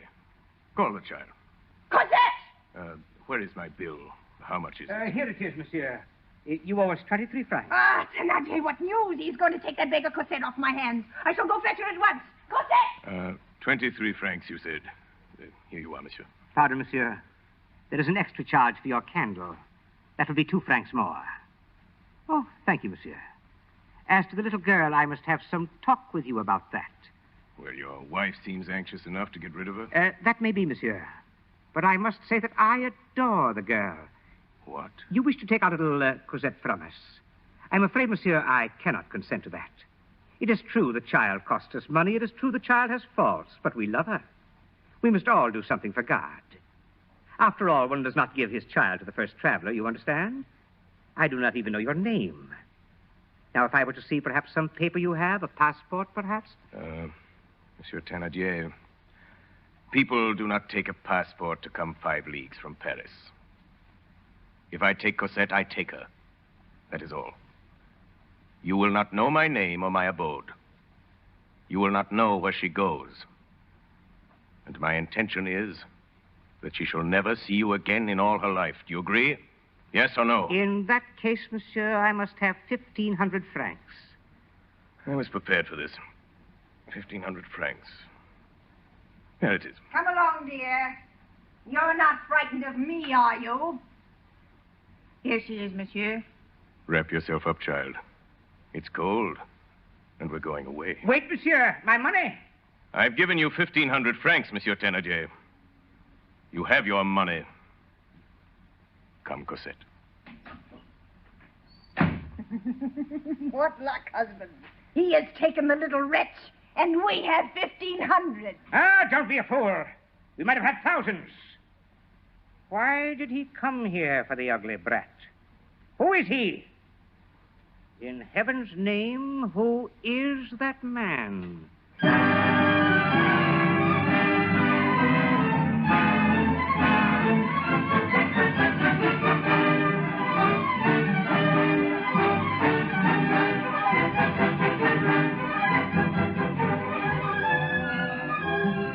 Who was that man? He was Jean Valjean. In his fall overboard from the Orion, the sea had been kind to him. The sea had hid him from the galley guards. The sea which was supposed to have closed the case in Inspector's notebook. Number 9430 was very much alive. So Jean Valjean took Cosette away with him to Paris. Jean Valjean had never loved anything. He had never been father, lover, husband, or friend. To teach Cosette and to watch her playing was nearly all his life. And then he would talk to her about her mother and teach her to pray. It is very sweet, this grand and strange emotion of the heart in its first love. Poor old heart, so young. And for Cosette, from the first day, everything that she felt in her being loved this kind old friend.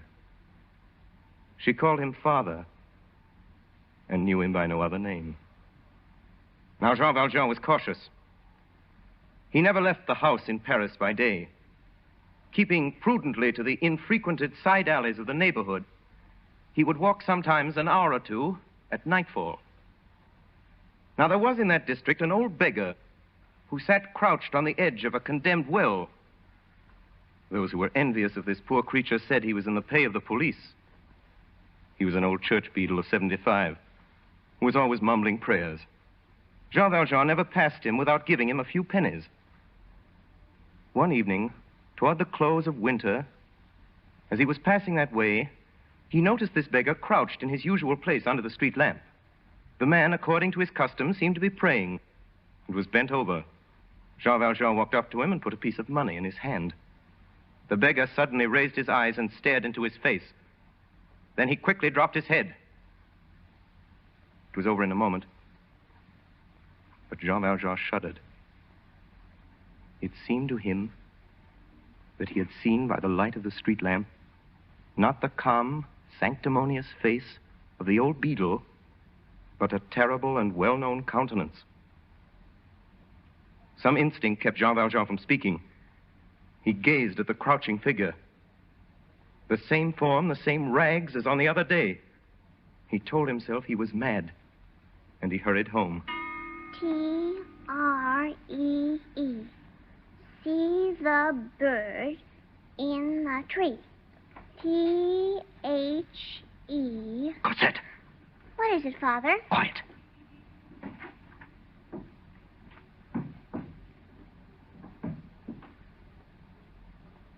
It's someone in the hall, Father. Who is it? Lie down, dear. And don't talk.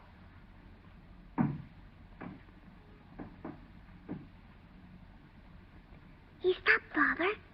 He's just outside the door. Father, why are you blowing out the light?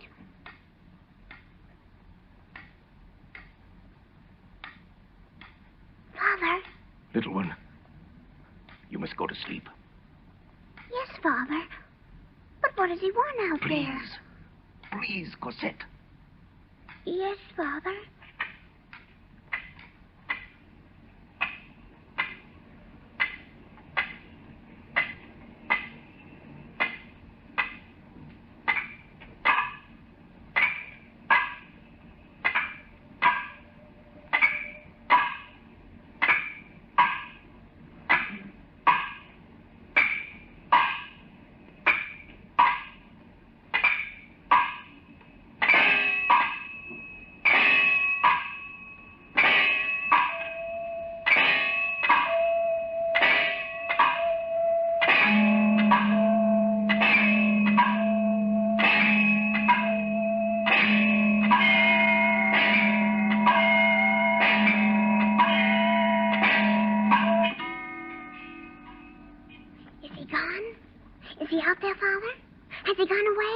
Put on your clothes, Cosette.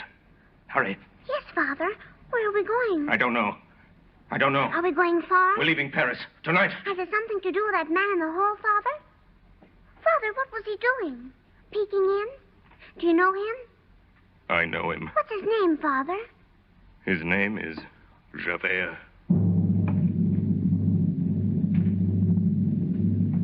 Through the sleeping city, through the narrow, silent streets, running, creeping, doubling, backing, describing 100 sly patterns in the labyrinth of back courts and alleys and passageways, ran these two hunted beings, the old convict who had been a mayor of a city, the little child who had been a slave, frightened, breathless, unspeaking, fleeing the terrible policeman, fleeing Javert. He came to a blind alley. There were high walls there, and to the left, at the corner where a street began, Jean Valjean saw a sentinel. He felt as if caught by a chain that was slowly winding up.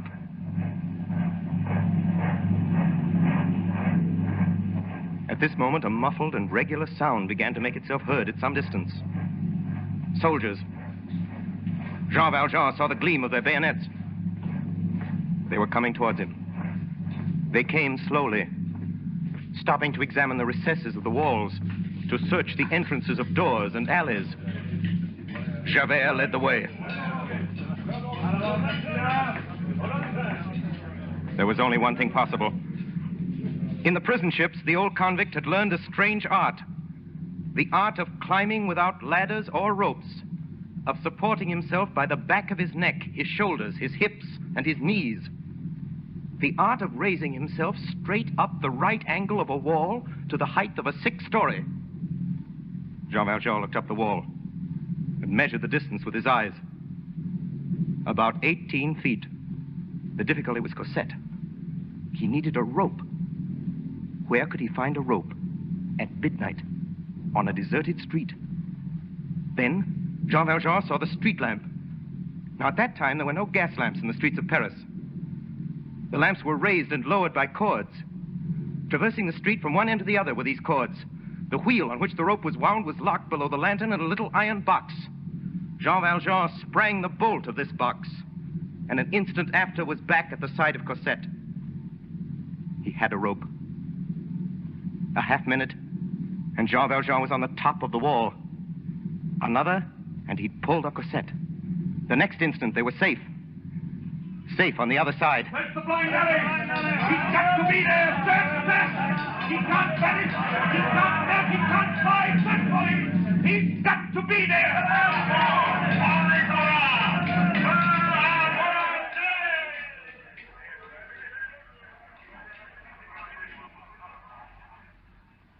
Father, Yes, Cosette. can I talk now? Yes, little one. Father, where are we? What is this place? I don't know, my child. Father, how long will it be till Javert finds us here? He won't find us here.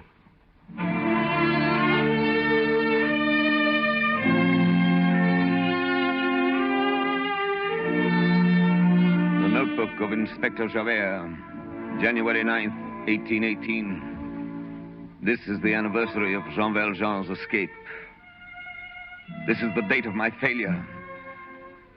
This is the day when Jean Valjean eluded me and vanished almost before my eyes in a closed and guarded street. To think that this man is free, alive somewhere in the world and laughing at justice. But give justice time. I can wait. I have waited before. I can watch. Jean Valjean is my man. Someday I will catch him. Hold! Hold! Hold! Hold! Who goes there? Police lieutenant on special duty for Inspector Javert. Any news of Jean Valjean? Have you caught him? Caught him? We thought we caught him. Just look. Bright moonlight. 24 of us. A whole street full of police. A blind alley and Javert himself. And would you believe it, Lieutenant? He got away. I'll bet Javert's boiling. Where is he now? Out in the fields with the first squad.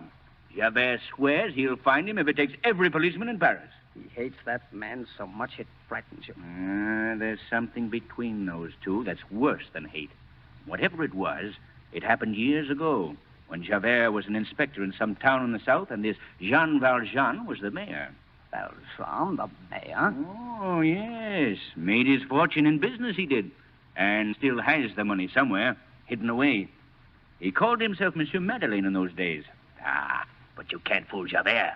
Javert found him out and sent him back to the galley ship. The double chain. How did Valjean get out of that? How did he get out of this tonight? And mark you, Lieutenant, this time he had a child with him. Yes. Javert has spoken of that child. Yes. The offspring of some criminal woman, Jean Valjean, protected from Javert when he was mayor. It is very sordid. But where did they go? Where could they go? Look about you, Lieutenant.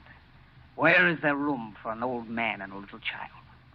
What's beyond those walls? Oh, what does it matter? No living man could climb those walls. These things are not to be understood. The convict has vanished, and there's an end to it. And if I know Jean Valjean, he won't be caught. Yes, my friend. But if I know Javert, you'll go on hunting him.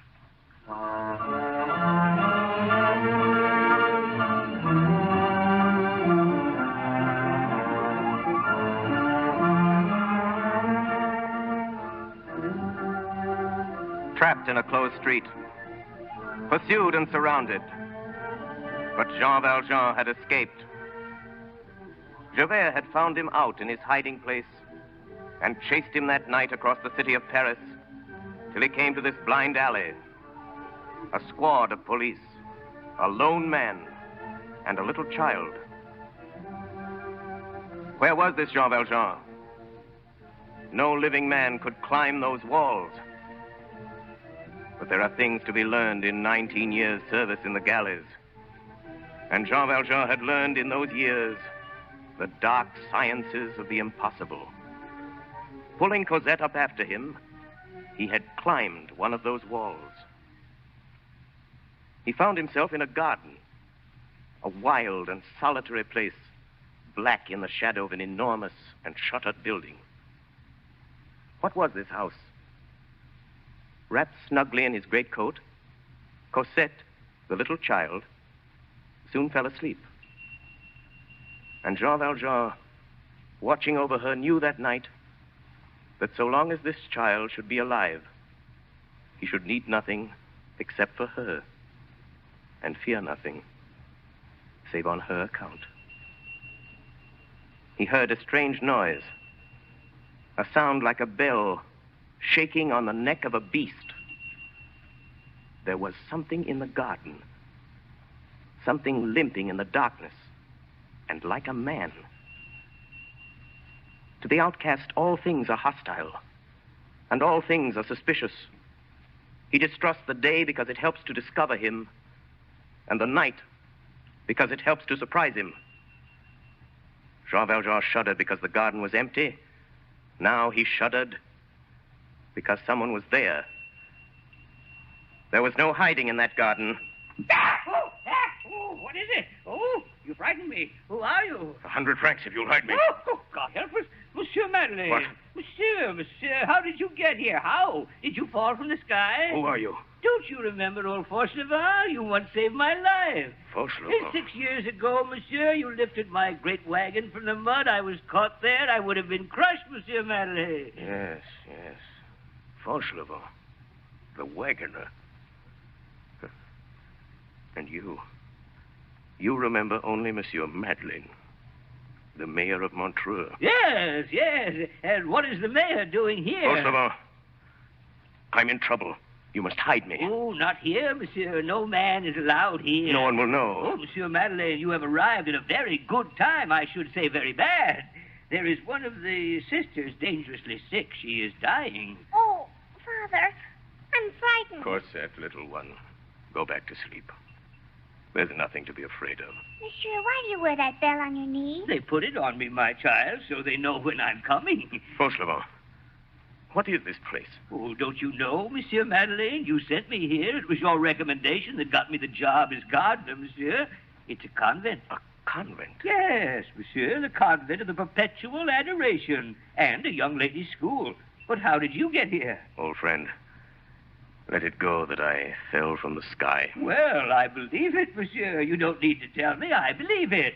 God must have taken you into his own hand to have a close look at you and then put you down. Only he meant to put you in a monastery, and he made a mistake. Listen, the nun is dead. Oh, Father. Shush. Cosette. What is that bell? It is the death knell. That bell will strike every minute for 24 hours until the body goes out of the church. You hear it? It's like I told you, a stroke every minute. It is the rule of the convent. Fauchelevent, what do you do here? I am the gardener, monsieur. A gardener? Of course. Fauchelevent, I'm in danger. Oh. Will you save my life? Oh, ask me anything on earth. Give me a job. A job, Monsieur Madeleine? You, the mayor of Montreux? Forget Monsieur Madeleine. I must have a job. I must stay here. No one must see me. Don't you see? This convent would save us. Oh, but the little girl, monsieur. Cosette shall be entered into the school. Please, old friend, make me your assistant in the garden. Present me as your brother. The Reverend Mother might consent. But there is one thing. You see, monsieur, the gates are locked. The mother prioress will want to know how you got into the garden, and, monsieur, I won't be able to tell her. What do you mean? You can't enter the convent from here, monsieur. They must admit you from the street. From the street? No, there must be some other way. Oh, no, there is no other way, and here's the difficulty. The porter, not me, unlocks the gates. In order for you to come in, it is necessary that you should get out. For me, you have fallen from heaven because I know you. But for the nuns, you must come in at the door. I see. For the child, it would be easy. I have my door, which opens to the court. I knock, the porter opens. I have my basket on my back. The little girl is inside. I go out. It's all very simple, monsieur. Very simple, Monsieur Madeleine, except for you. Well, can't you smuggle me out some way? Like Cosette? Undercover? It's not possible, monsieur. There's the bells for me. It's the Reverend Mother. She wants to see me. I wonder why. Monsieur Madeleine, don't stir from this shed. It's worth your life. I'm coming. Wait a moment.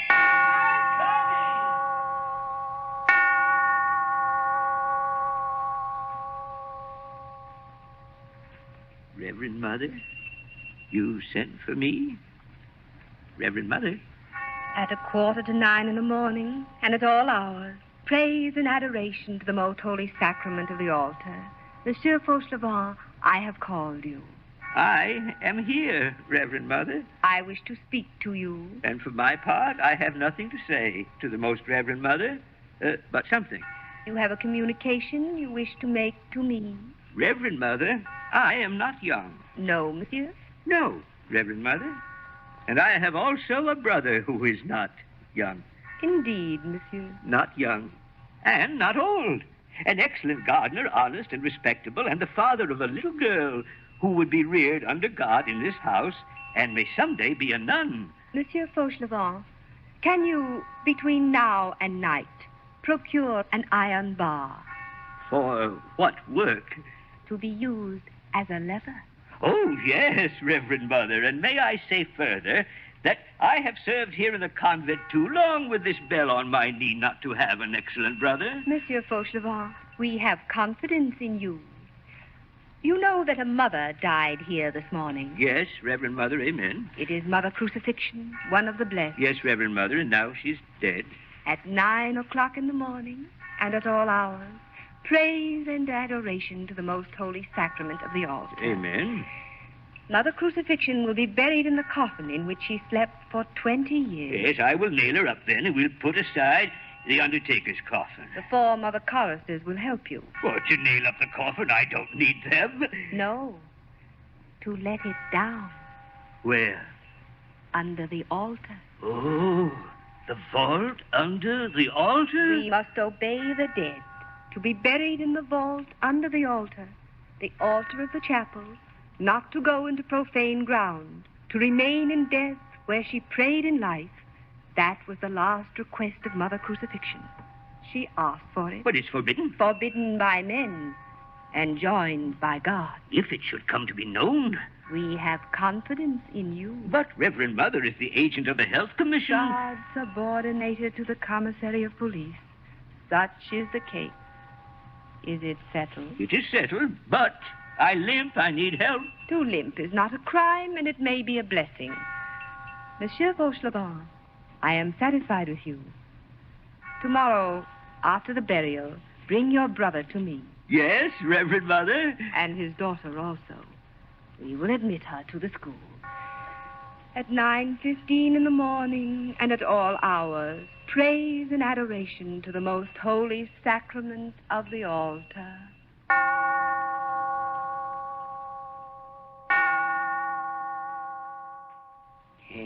So you see, Monsieur Madeleine, that's the only thing wrong with the whole idea. The government coffin. The government coffin? The coffin from the administration. You see, Monsieur Madeleine, when a nun dies, the municipality physicians come and say, there is a nun dead. The government sends us a coffin, and the next day a hearse and some bearers to take it to the cemetery. The bearers will come tomorrow, and there'll be nothing in the coffin. Put something in it. A dead body? I have none. Put me in the coffin. Yeah. Oh, Monsieur Madeleine, put you in the coffin. I've got to get out of here, and I mustn't be seen. But, Monsieur, it's impossible.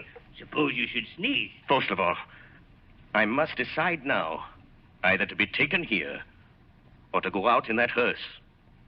There's only one thing that worries me. What will be done at the cemetery? Ooh, I can handle the grave digger. He's a drunkard and a very close friend of mine by the name of Mestienne. If he's not drunk tomorrow, I'll make him drunk and do his work for him. And when he goes away, I'll pull you out of the hole. That's simple. Then it's settled. All goes well. I get out of my coffin, and you get me out of my grave. Buried alive.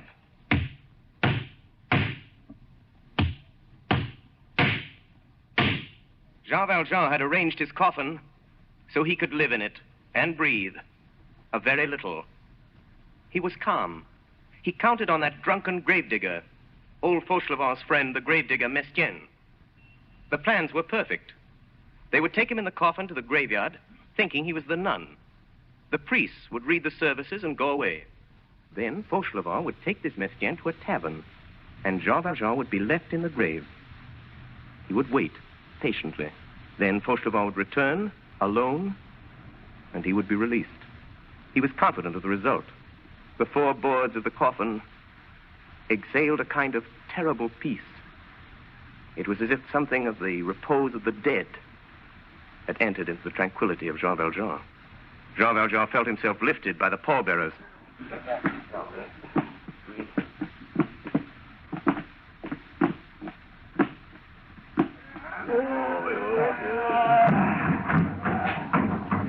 felt himself thrown into the hearse. He felt it start. He felt himself driven from the clattering pavement of the streets to the hard ground of the boulevards, out to the open country and the grave. The boards of his coffin were thin, and Jean Valjean, lying there, could hear clearly what was spoken above him. Pull up! Pull up! Rein in, driver, let me on. Who are you? I'm the grave digger. The grave digger? You? The grave digger, me, let me on. The grave digger is Father Mestienne. The grave digger was Mestienne. He is dead. I am the grave digger. I tell you, the grave digger is Father Mestienne. After Napoleon, Louis XVIII. After Mestienne, Gribier. Peasant, my name is Gribier. Oh, so Mestienne is dead, is he? Oh, let's go have a drink. I never drink. Comrade, I am the grave digger of the convent. My colleague, I salute you. Let's have a drink. I have studied. I have graduated. I never drink. Comrade Gravedigger, we must make each other's acquaintance. It is made. You are a peasant. I am a Parisian. Yes, I don't think you know, my comrade, how important it is that we know each other very well. Oh, very well indeed, comrade. Over a glass of something strong. I have told you, peasant, I never drink. Please, comrade Gravedigger. I ought not to be a gravedigger. I was intended for literature.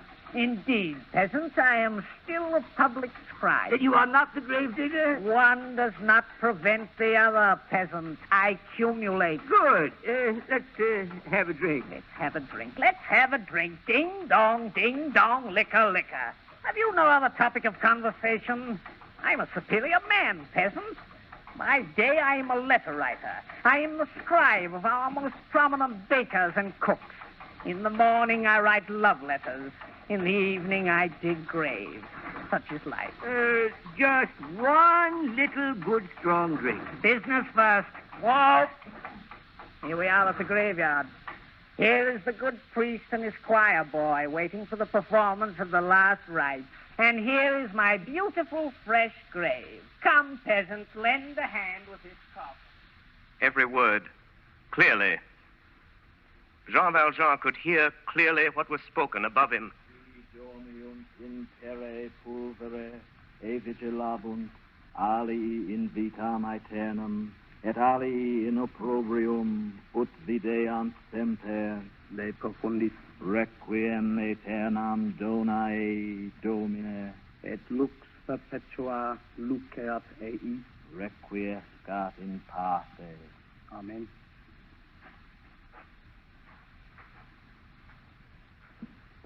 Jean Valjean heard suddenly a sound above his head, which seemed to him like a clap of thunder. It fell on the coffin lid over his face. It was earth. Earth from a spade. 4 inches from his face. They were burying him. It stopped up the air holes. He couldn't breathe.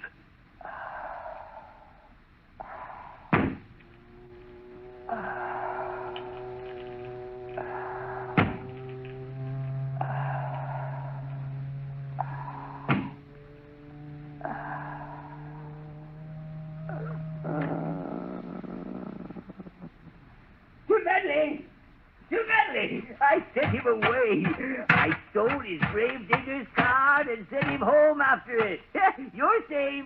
I fooled that Gribier, Monsieur Madeleine. Monsieur Madeleine? Monsieur Madeleine! Monsieur Madeleine! Why don't you answer me? What's wrong with you, Monsieur Madeleine? I'll get you out of that. Monsieur Madeleine! Monsieur Madeleine! Monsieur Madeleine! Are you alive? Monsieur Madeleine! He's dead! He's dead. He's suffocated. Monsieur Madeleine! Oh, what shall I do? What shall I do?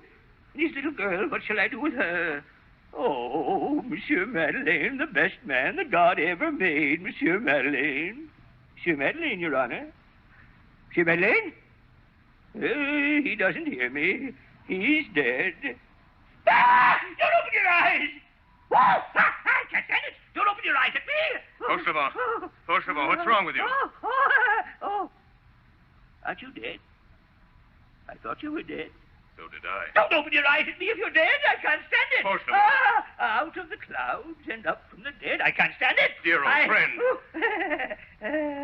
Just a minute. I'll be myself again. Did you faint, monsieur?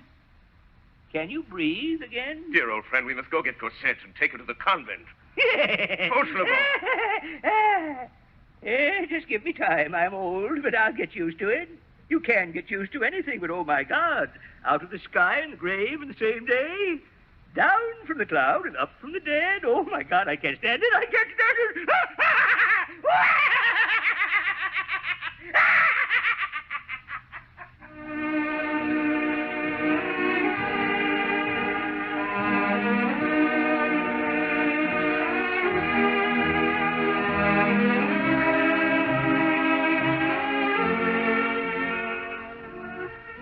Javert, the inspector of police, watched the street where the convict, Jean Valjean, had disappeared. A hearse came out of the convent and passed Javert on its way to the cemetery.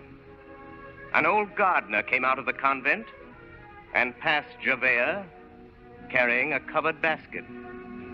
This gardener returned to the convent with another old man and a little child. He passed Javert in a carriage. For 3 months, Inspector Javert watched that street, and then he went away. In the convent, all was peace. The community was grateful for the services of its gardener.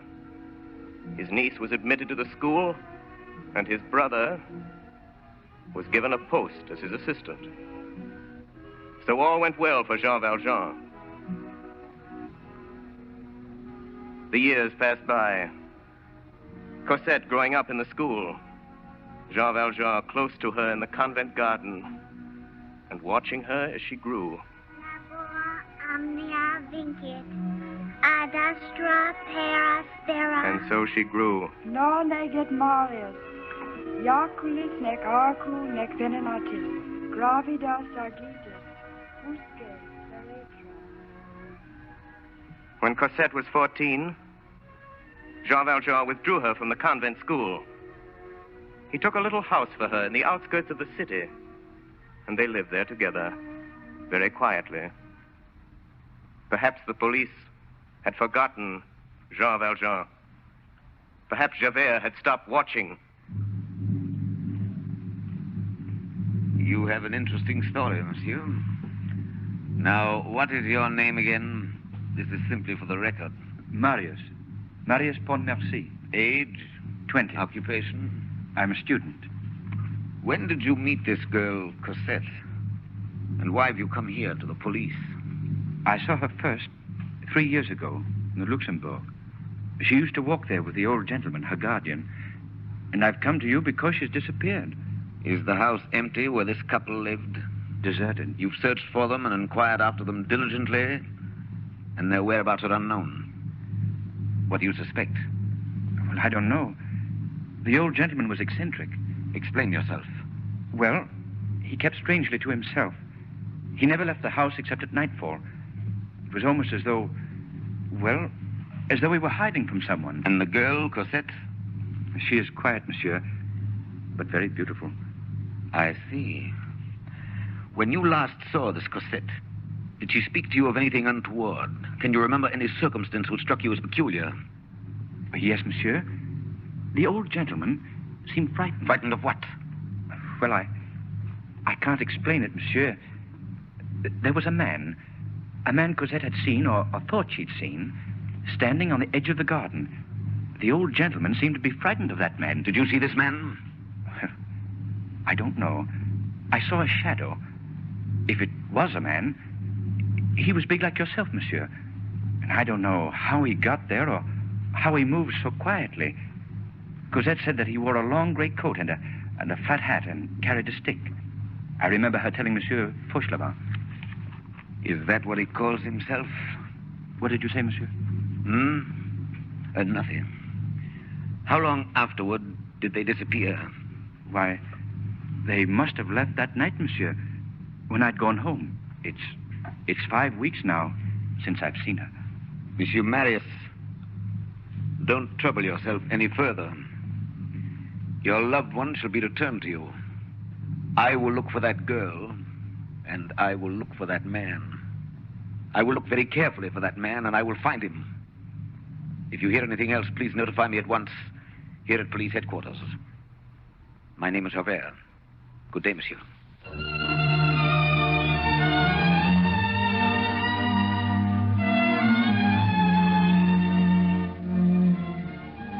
Official order, delivered under seal, March 9th, 1821. Inspector Javert will seize the body of Monsieur Madeleine, the mayor of Montreux, who has identified himself this day in court as the discharged convict, Jean Valjean.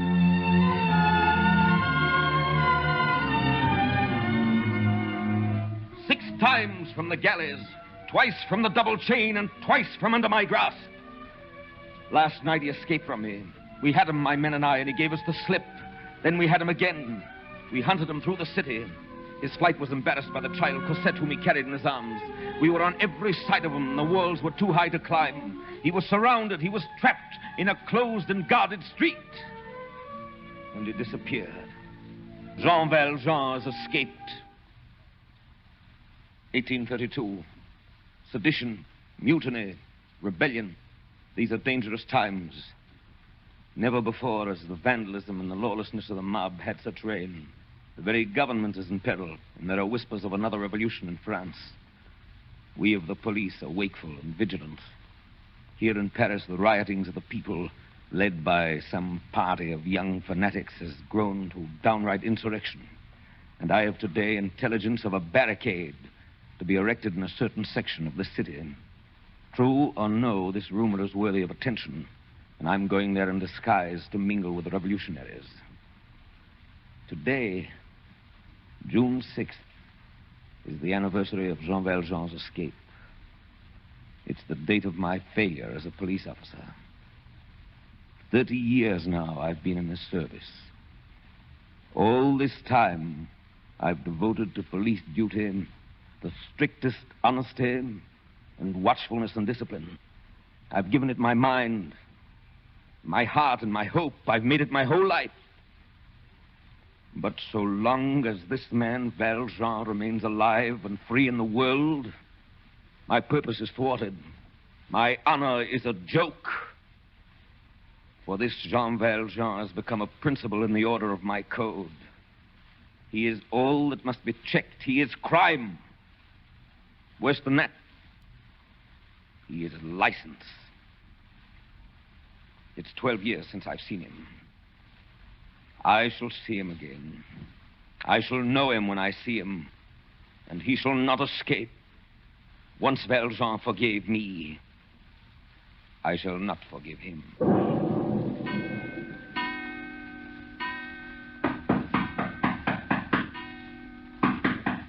Cosette!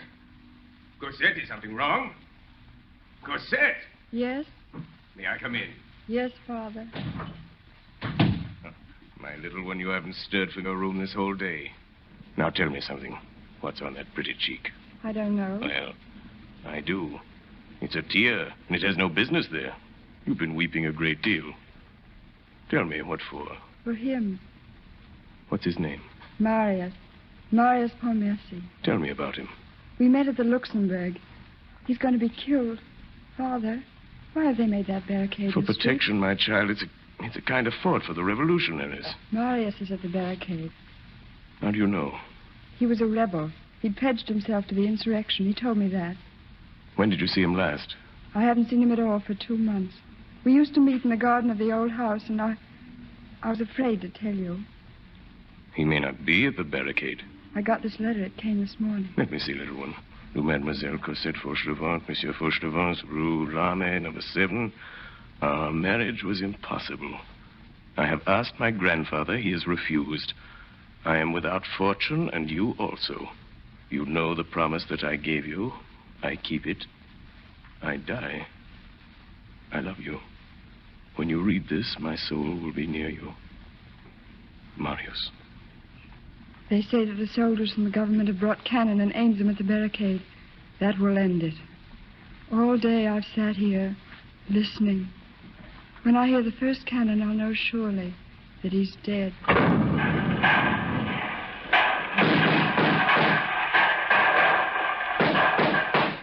You man on the barricade!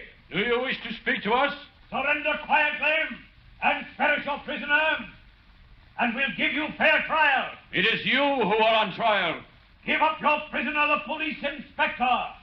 What are your terms? Our prisoner is not a hostage. He is a spy, a policeman who masqueraded as one of us. He will be executed before the last of us. We have no terms. Down the discharge!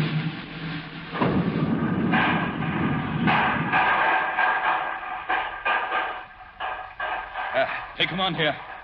I'll hold the north barricade. You, comrade. Yes, Marius. Go behind the tavern wall. Our prisoner, the police spy, is tied back there to a table. Shoot him. Yes, Marius. Goodbye. Goodbye, Marius. Goodbye, Marius. That's a brave man, comrade. Yes, that's a brave man. He has no fear of death. It's almost as though he were in love with her. There's one whom Marius loves more than death. He must be saved for her. Indeed? Who are you? I am her father. Father of Cosette? What are you doing here? How did you get into the barricade? No matter. I've come to save your comrade. He must not know that I'm here. Down the discharge!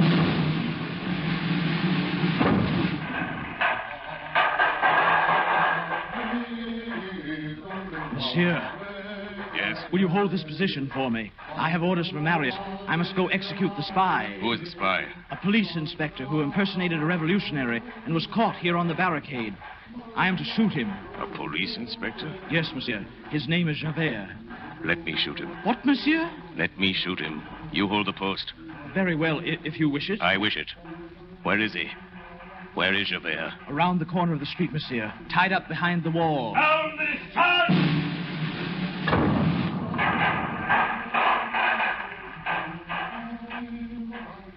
Jean Valjean. Javert. I might have expected this. To find you here amongst vandals and insurrectionists. Amongst cutthroats and destroyers of public property. God, this is as it should be. Well, hurry up. I'm tied. You've got a gun. Justice is chained and the convict is free. Go on, Jean Valjean, you've got a gun. Why did you do that? Why did you do that? Jean Valjean, why did you fire that gun in the air? Have you got a knife? I knew it. Assassin. Where is your knife? In the side pocket of my coat. Assassin. Knifer. I knew you'd use a knife. You're cutting my ropes. Why are you doing that? Well, I'm unarmed. Take your revenge. You may go. What do you mean? The back streets are open. You're known to the army. They'll recognize you and you'll be safe. There's none here but us. You fool. Let me go and I'll get you. You know that. Alive or dead, I'll get you. I don't expect to leave this place. But if I should, you could find me under the name of Fauchelevent in the Rue de l'Armée, number 7. Fauchelevent. Rue de l'Armée. Why don't you kill me? Number 7. Number 7. I'll come for you. I'll be waiting.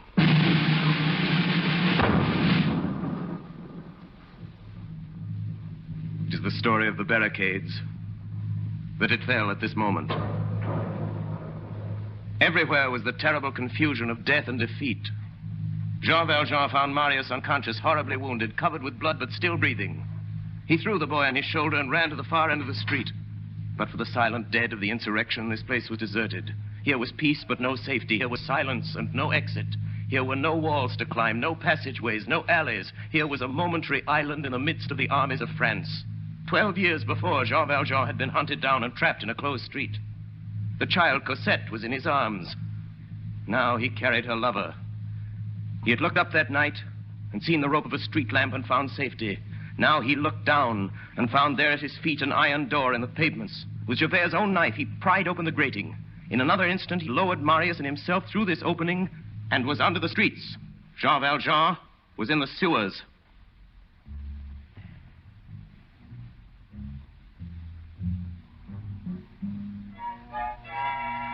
Paris has another Paris under herself.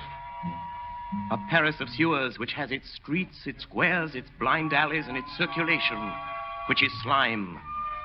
The sewer is the conscience of the city. In this lurid place there is darkness, but there are no secrets. Underneath these vaults we breathe the enormous fetidness of social catastrophe. We see reddish reflections on the corners. There flows a terrible water in which bloody hands have been washed. It was in the sewer of Paris that Jean Valjean found himself. In a moment, he had passed from broad day to obscurity, from noon into midnight. His first sensation was blindness. He reached out his hand and touched the wall, and realized that the passage was narrow. He slipped in the water. A whip of fetidness informed him where he was. The frenzied storm of murder which was raging a few feet above him reached him as a stifled and indistinct rumbling. Then suddenly, Jean Valjean had reached an angle of the sewer, and he saw before him at the extremity of the passage a light. It was a good and white light. It was day. He saw the outlet. He felt exhaustion no more. He felt Marius's weight no longer. He ran rather than walked. He reached the outlet. There he stopped. The arch was closed by a grating. A grating held in a stone frame by a stout lock. The grating did not stir. Its lock held fast. And suddenly Jean Valjean knew that a man was there, standing beside him, waist deep in the water. A man standing in the darkness. I've been waiting for you. It was Javert. You got here sooner than I expected. Inspector Javert? Yes, Jean Valjean. Grant me one favor. This boy is dying. Before you take me to prison, help me to carry him to his home. There's a carriage waiting on the beach.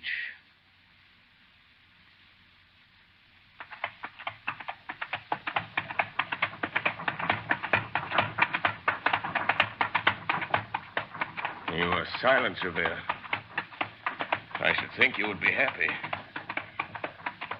I must thank you for helping me to take that wounded boy to his family.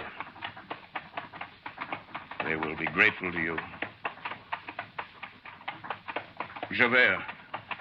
Yes? I'm going to ask you something more. Something I know you won't permit. Cosette. I've been with her all these years. She's very dear to me. May I say goodbye to her? Driver. The Rue de l'Armée. Number 7.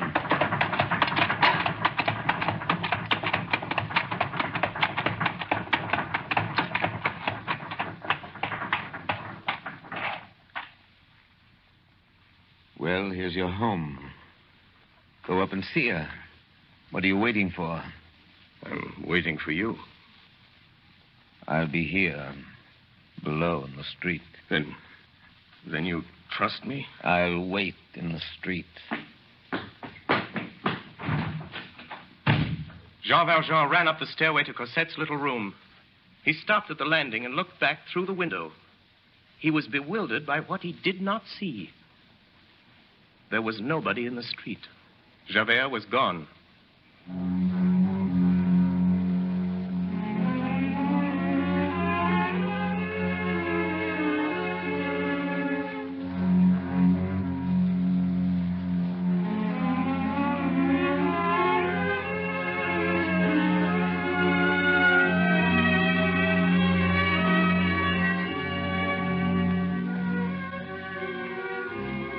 What was the story of Javert? Javert made his way with slow steps from the Rue de l'Armée. He plunged into the silent streets. Still, he followed one direction. He took the shortest route toward the Seine. There had been a new thing a revolution, a catastrophe in the depths of his being. One thing had astonished him, that Jean Valjean had spared him. And one thing had petrified him, that he, Javert, had spared Jean Valjean. Where was he? He sought himself and found himself no longer. Destiny has certain extremities precipitous upon the impossible, and beyond which life is no more than an abyss. Javert was at one of these extremities. Jean Valjean confounded him. All the axioms which had been the support of his whole life crumbled away before this man. A beneficent malefactor, a compassionate convict, kind, helpful, clement, returning good for evil, returning pardon for hatred, loving pity rather than vengeance, preferring to destroy himself rather than to destroy his enemy, saving him who had stricken him, kneeling upon the height of virtue, nearer the angels than men. Javert was compelled to acknowledge that this monster existed. An entire new world appeared to his soul. He perceived in the darkness the fearful rising of an unknown moral sun. Truths which he had no wish for besieged him. He saw what he had revolted at seeing. He felt that he was emptied, useless, broken off from his past life, destitute. Authority was dead in him. He had no further reason for existence. There was only two ways to get out of it. One, to go resolutely to Jean Valjean and return the man of the galleys to the dungeon. The other, Javert made his way with a firm step toward the post indicated by a lamp at one of the corners of the Place du Châtelet. On reaching it, he entered. There was a policeman there. Javert gave his name, showed his card to the sergeant, and sat down at the table of the post on which a candle was burning. There was a pen on the table, a leaden inkstand, and some paper in readiness for chance reports and the orders of the night patrol. Javert took the pen and a sheet of paper and began to write. This is what he wrote. From the notebook of Inspector Javert, some observations for the benefit of the service. First, I beg Monsieur le Préfet to glance at this. Second, the prisoners, on their return from examination, take off their shoes and remain barefooted upon the pavement while they are searched. Many cough on returning to the prison. This involves hospital expenses. Third, it is difficult to explain why the special regulation of the prison forbids a prisoner to have a chair, even on paying for it. Fourth, the prisoners called barkers, who call the other prisoners to the parlor, make the prisoner pay them 2 sous for calling his name distinctly. This is a theft. Fifth, for a dropped thread, they retain 10 sous from the prisoner in the weaving shop. This is an abuse on the part of the contractor, since the cloth is just as good. Sixth, it is certain that gendarmes are every day heard relating the examinations of those brought before the magistrates. For a gendarme who should hold such things sacred to repeat what he has heard in the examining chamber is a serious disorder. Javert, Inspector of the First Class. June 7th, 1832, about 1 o'clock in the morning. Javert dried the fresh ink on this paper, folded it very carefully, like a letter, sealed it, wrote on the back a note for the administration, left it on the table, and went slowly out of the post. The glazed and grated door closed behind him. He crossed the Place du Châtelet and gained the quay. Here was darkness. Darkness complete. It was that sepulchral and terrible moment which follows midnight. Javert was standing exactly over the rapids of the Seine, perpendicularly over that formidable whirlpool which knots and unknots itself like an endless screw. Javert bent his head and looked. All was black. What was beneath was not water. It was chasm. The wall of the quay, abrupt, confused, mingled with vapor, suddenly lost to sight, seemed to him like an escarpment of the infinite. Javert, inspector of police, 30 years in the service of France, stood there on that promontory of the darkness and looked into the end of the night. He saw nothing, but he perceived the hostile chill of the water and the insipid odor of the moist stones. A fierce breath rose up from that abyss.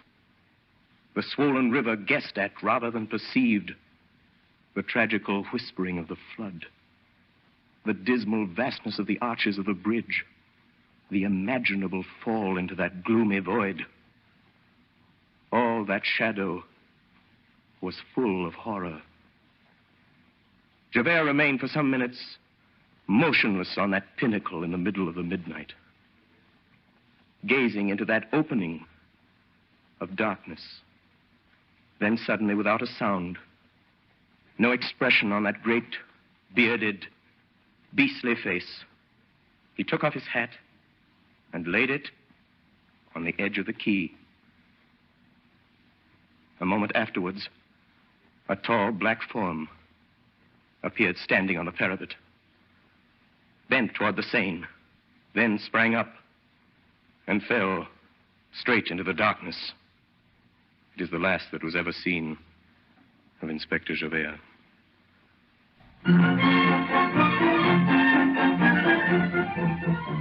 In Paris, on the 16th of February, 1833, there was celebrated the marriage of Cosette Fauchelevent to Marius Pontmercy.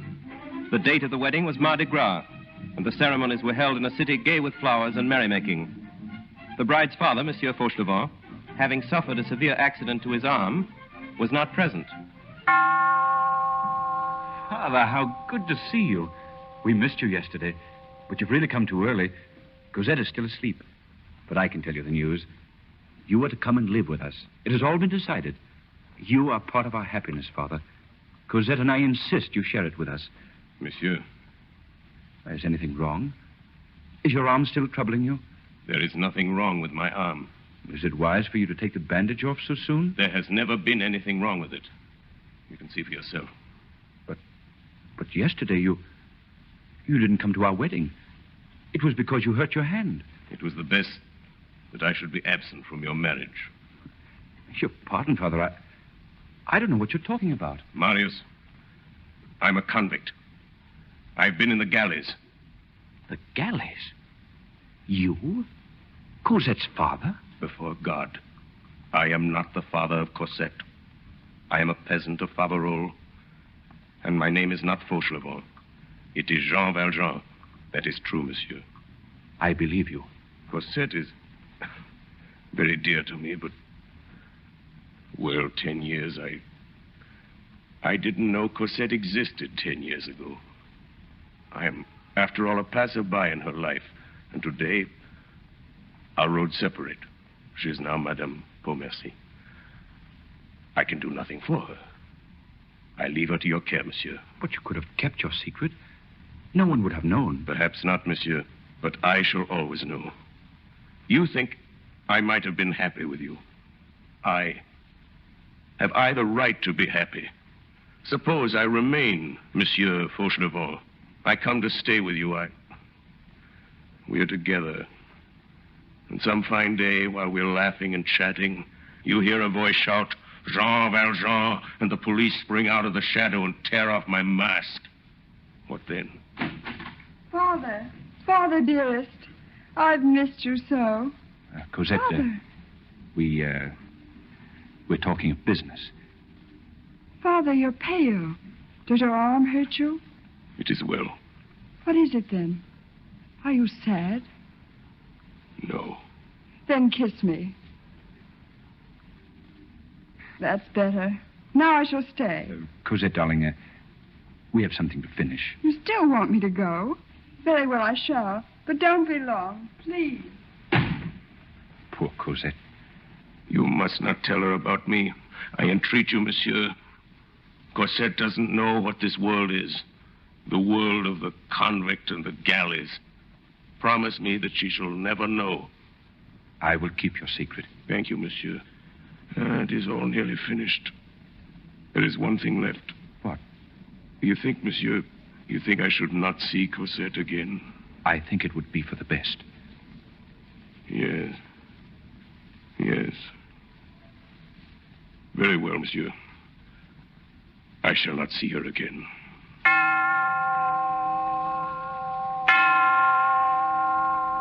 Jean Valjean was a convict. But the bridegroom, Marius, did not know the story of his crimes. We have seen many things happen to Jean Valjean of which Marius and even Cosette never learned. We have seen crimes which Marius judged without knowing, and more than that, we have beheld the resurrection and transfiguration of a human soul. We know the story without retelling it of Cosette's mother. We have seen Jean Valjean as Fauchelevent, the father of Cosette, and we have seen him at the barricades, saving Marius from the insurrection, so that Marius could take Cosette from him. We have seen him dragging Marius through the hideous muck of the Paris sewers and into safety. It is only important to remember here that Marius was unconscious, that Marius knew nothing of the manner of his rescue, and never dreamt that Jean Valjean or Monsieur Fauchelevent was his savior.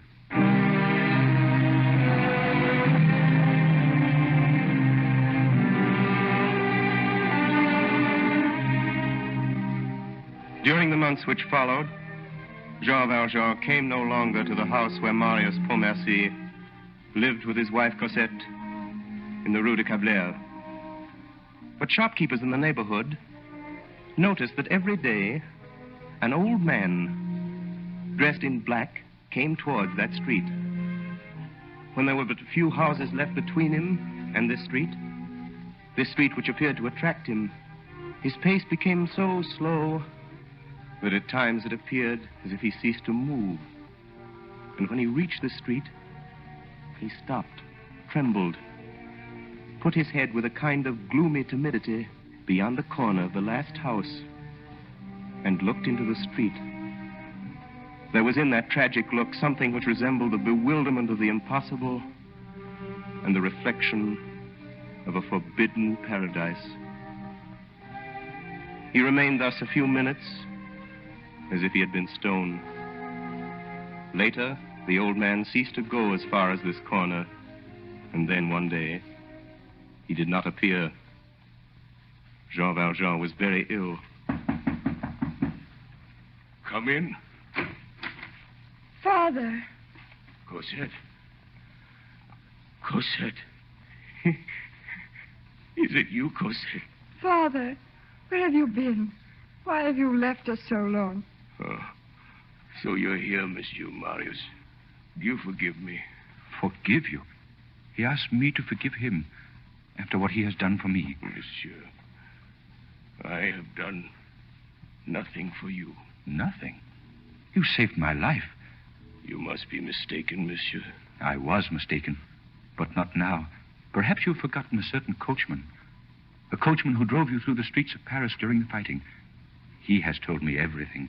Marius, what do you mean? But for your father, I wouldn't be alive today. My darling, he was the man. That barricade, the sewer, he went through it for me, for you, Cosette. He bore me through death in every form. Why have you not told it before? I told the truth. No, not the whole truth. I owe my life to you. Father, Your hands are colder. Are you suffering? No.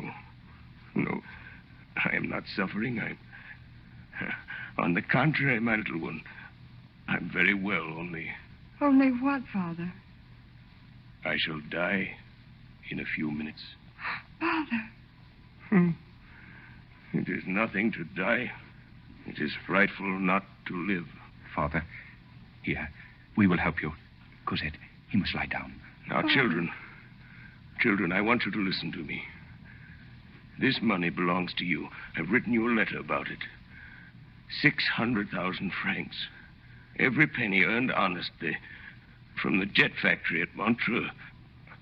I shall have lost my life if you do not enjoy it. You see, the black jet comes from England, and the white jet comes from Norway. You understand then how much money can be made, and then the glass must be bent, not soldered. It's all written out. There. Now come closer. Come closer, both of you. Father. You'll weep for me a little. Not too much. You must amuse yourselves a great deal, my children. 12 dozen cost only 10 francs and sell for 60, and that's really a good business. And you can be rich without concern. You'll find my letter, Cosette. I've written it all down to you. And, Cosette, I bequeath the 2 candlesticks. There, on the mantel. They are silver, but to me they are gold. They are diamond. They were given me by the good Bishop of D. I wonder, will he be satisfied with me in heaven? I've done what I could. Father, do you want a priest? No. I have one.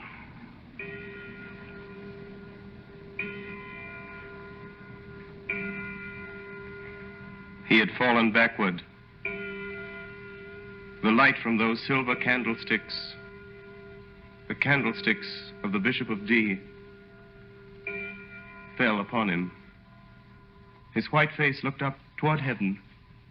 He let Cosette and Marius cover his hands with kisses. For Jean Valjean was dead.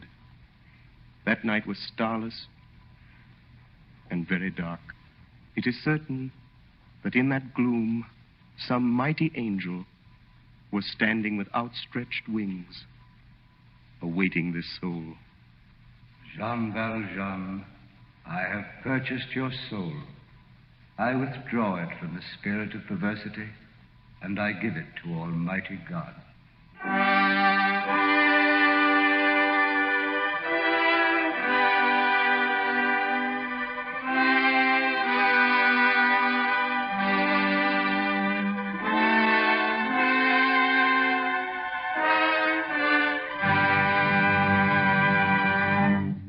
WOR and the Mutual Network have brought you Les Miserables. Orson Welles, distinguished young author, actor, and director, played the role of Jean Valjean and was also heard reading the narrative passages. Assisting Mr. Welles were Frank Reddick as the bishop, William Johnstone as Marius, Virginia Wells as Cosette, and Ray Collins and Hiram Sherman. WOR and the Mutual Network have taken great pleasure in bringing to its listeners this unusual radio version of one of the world's great stories, the credit for which is due to everyone who participated in the production.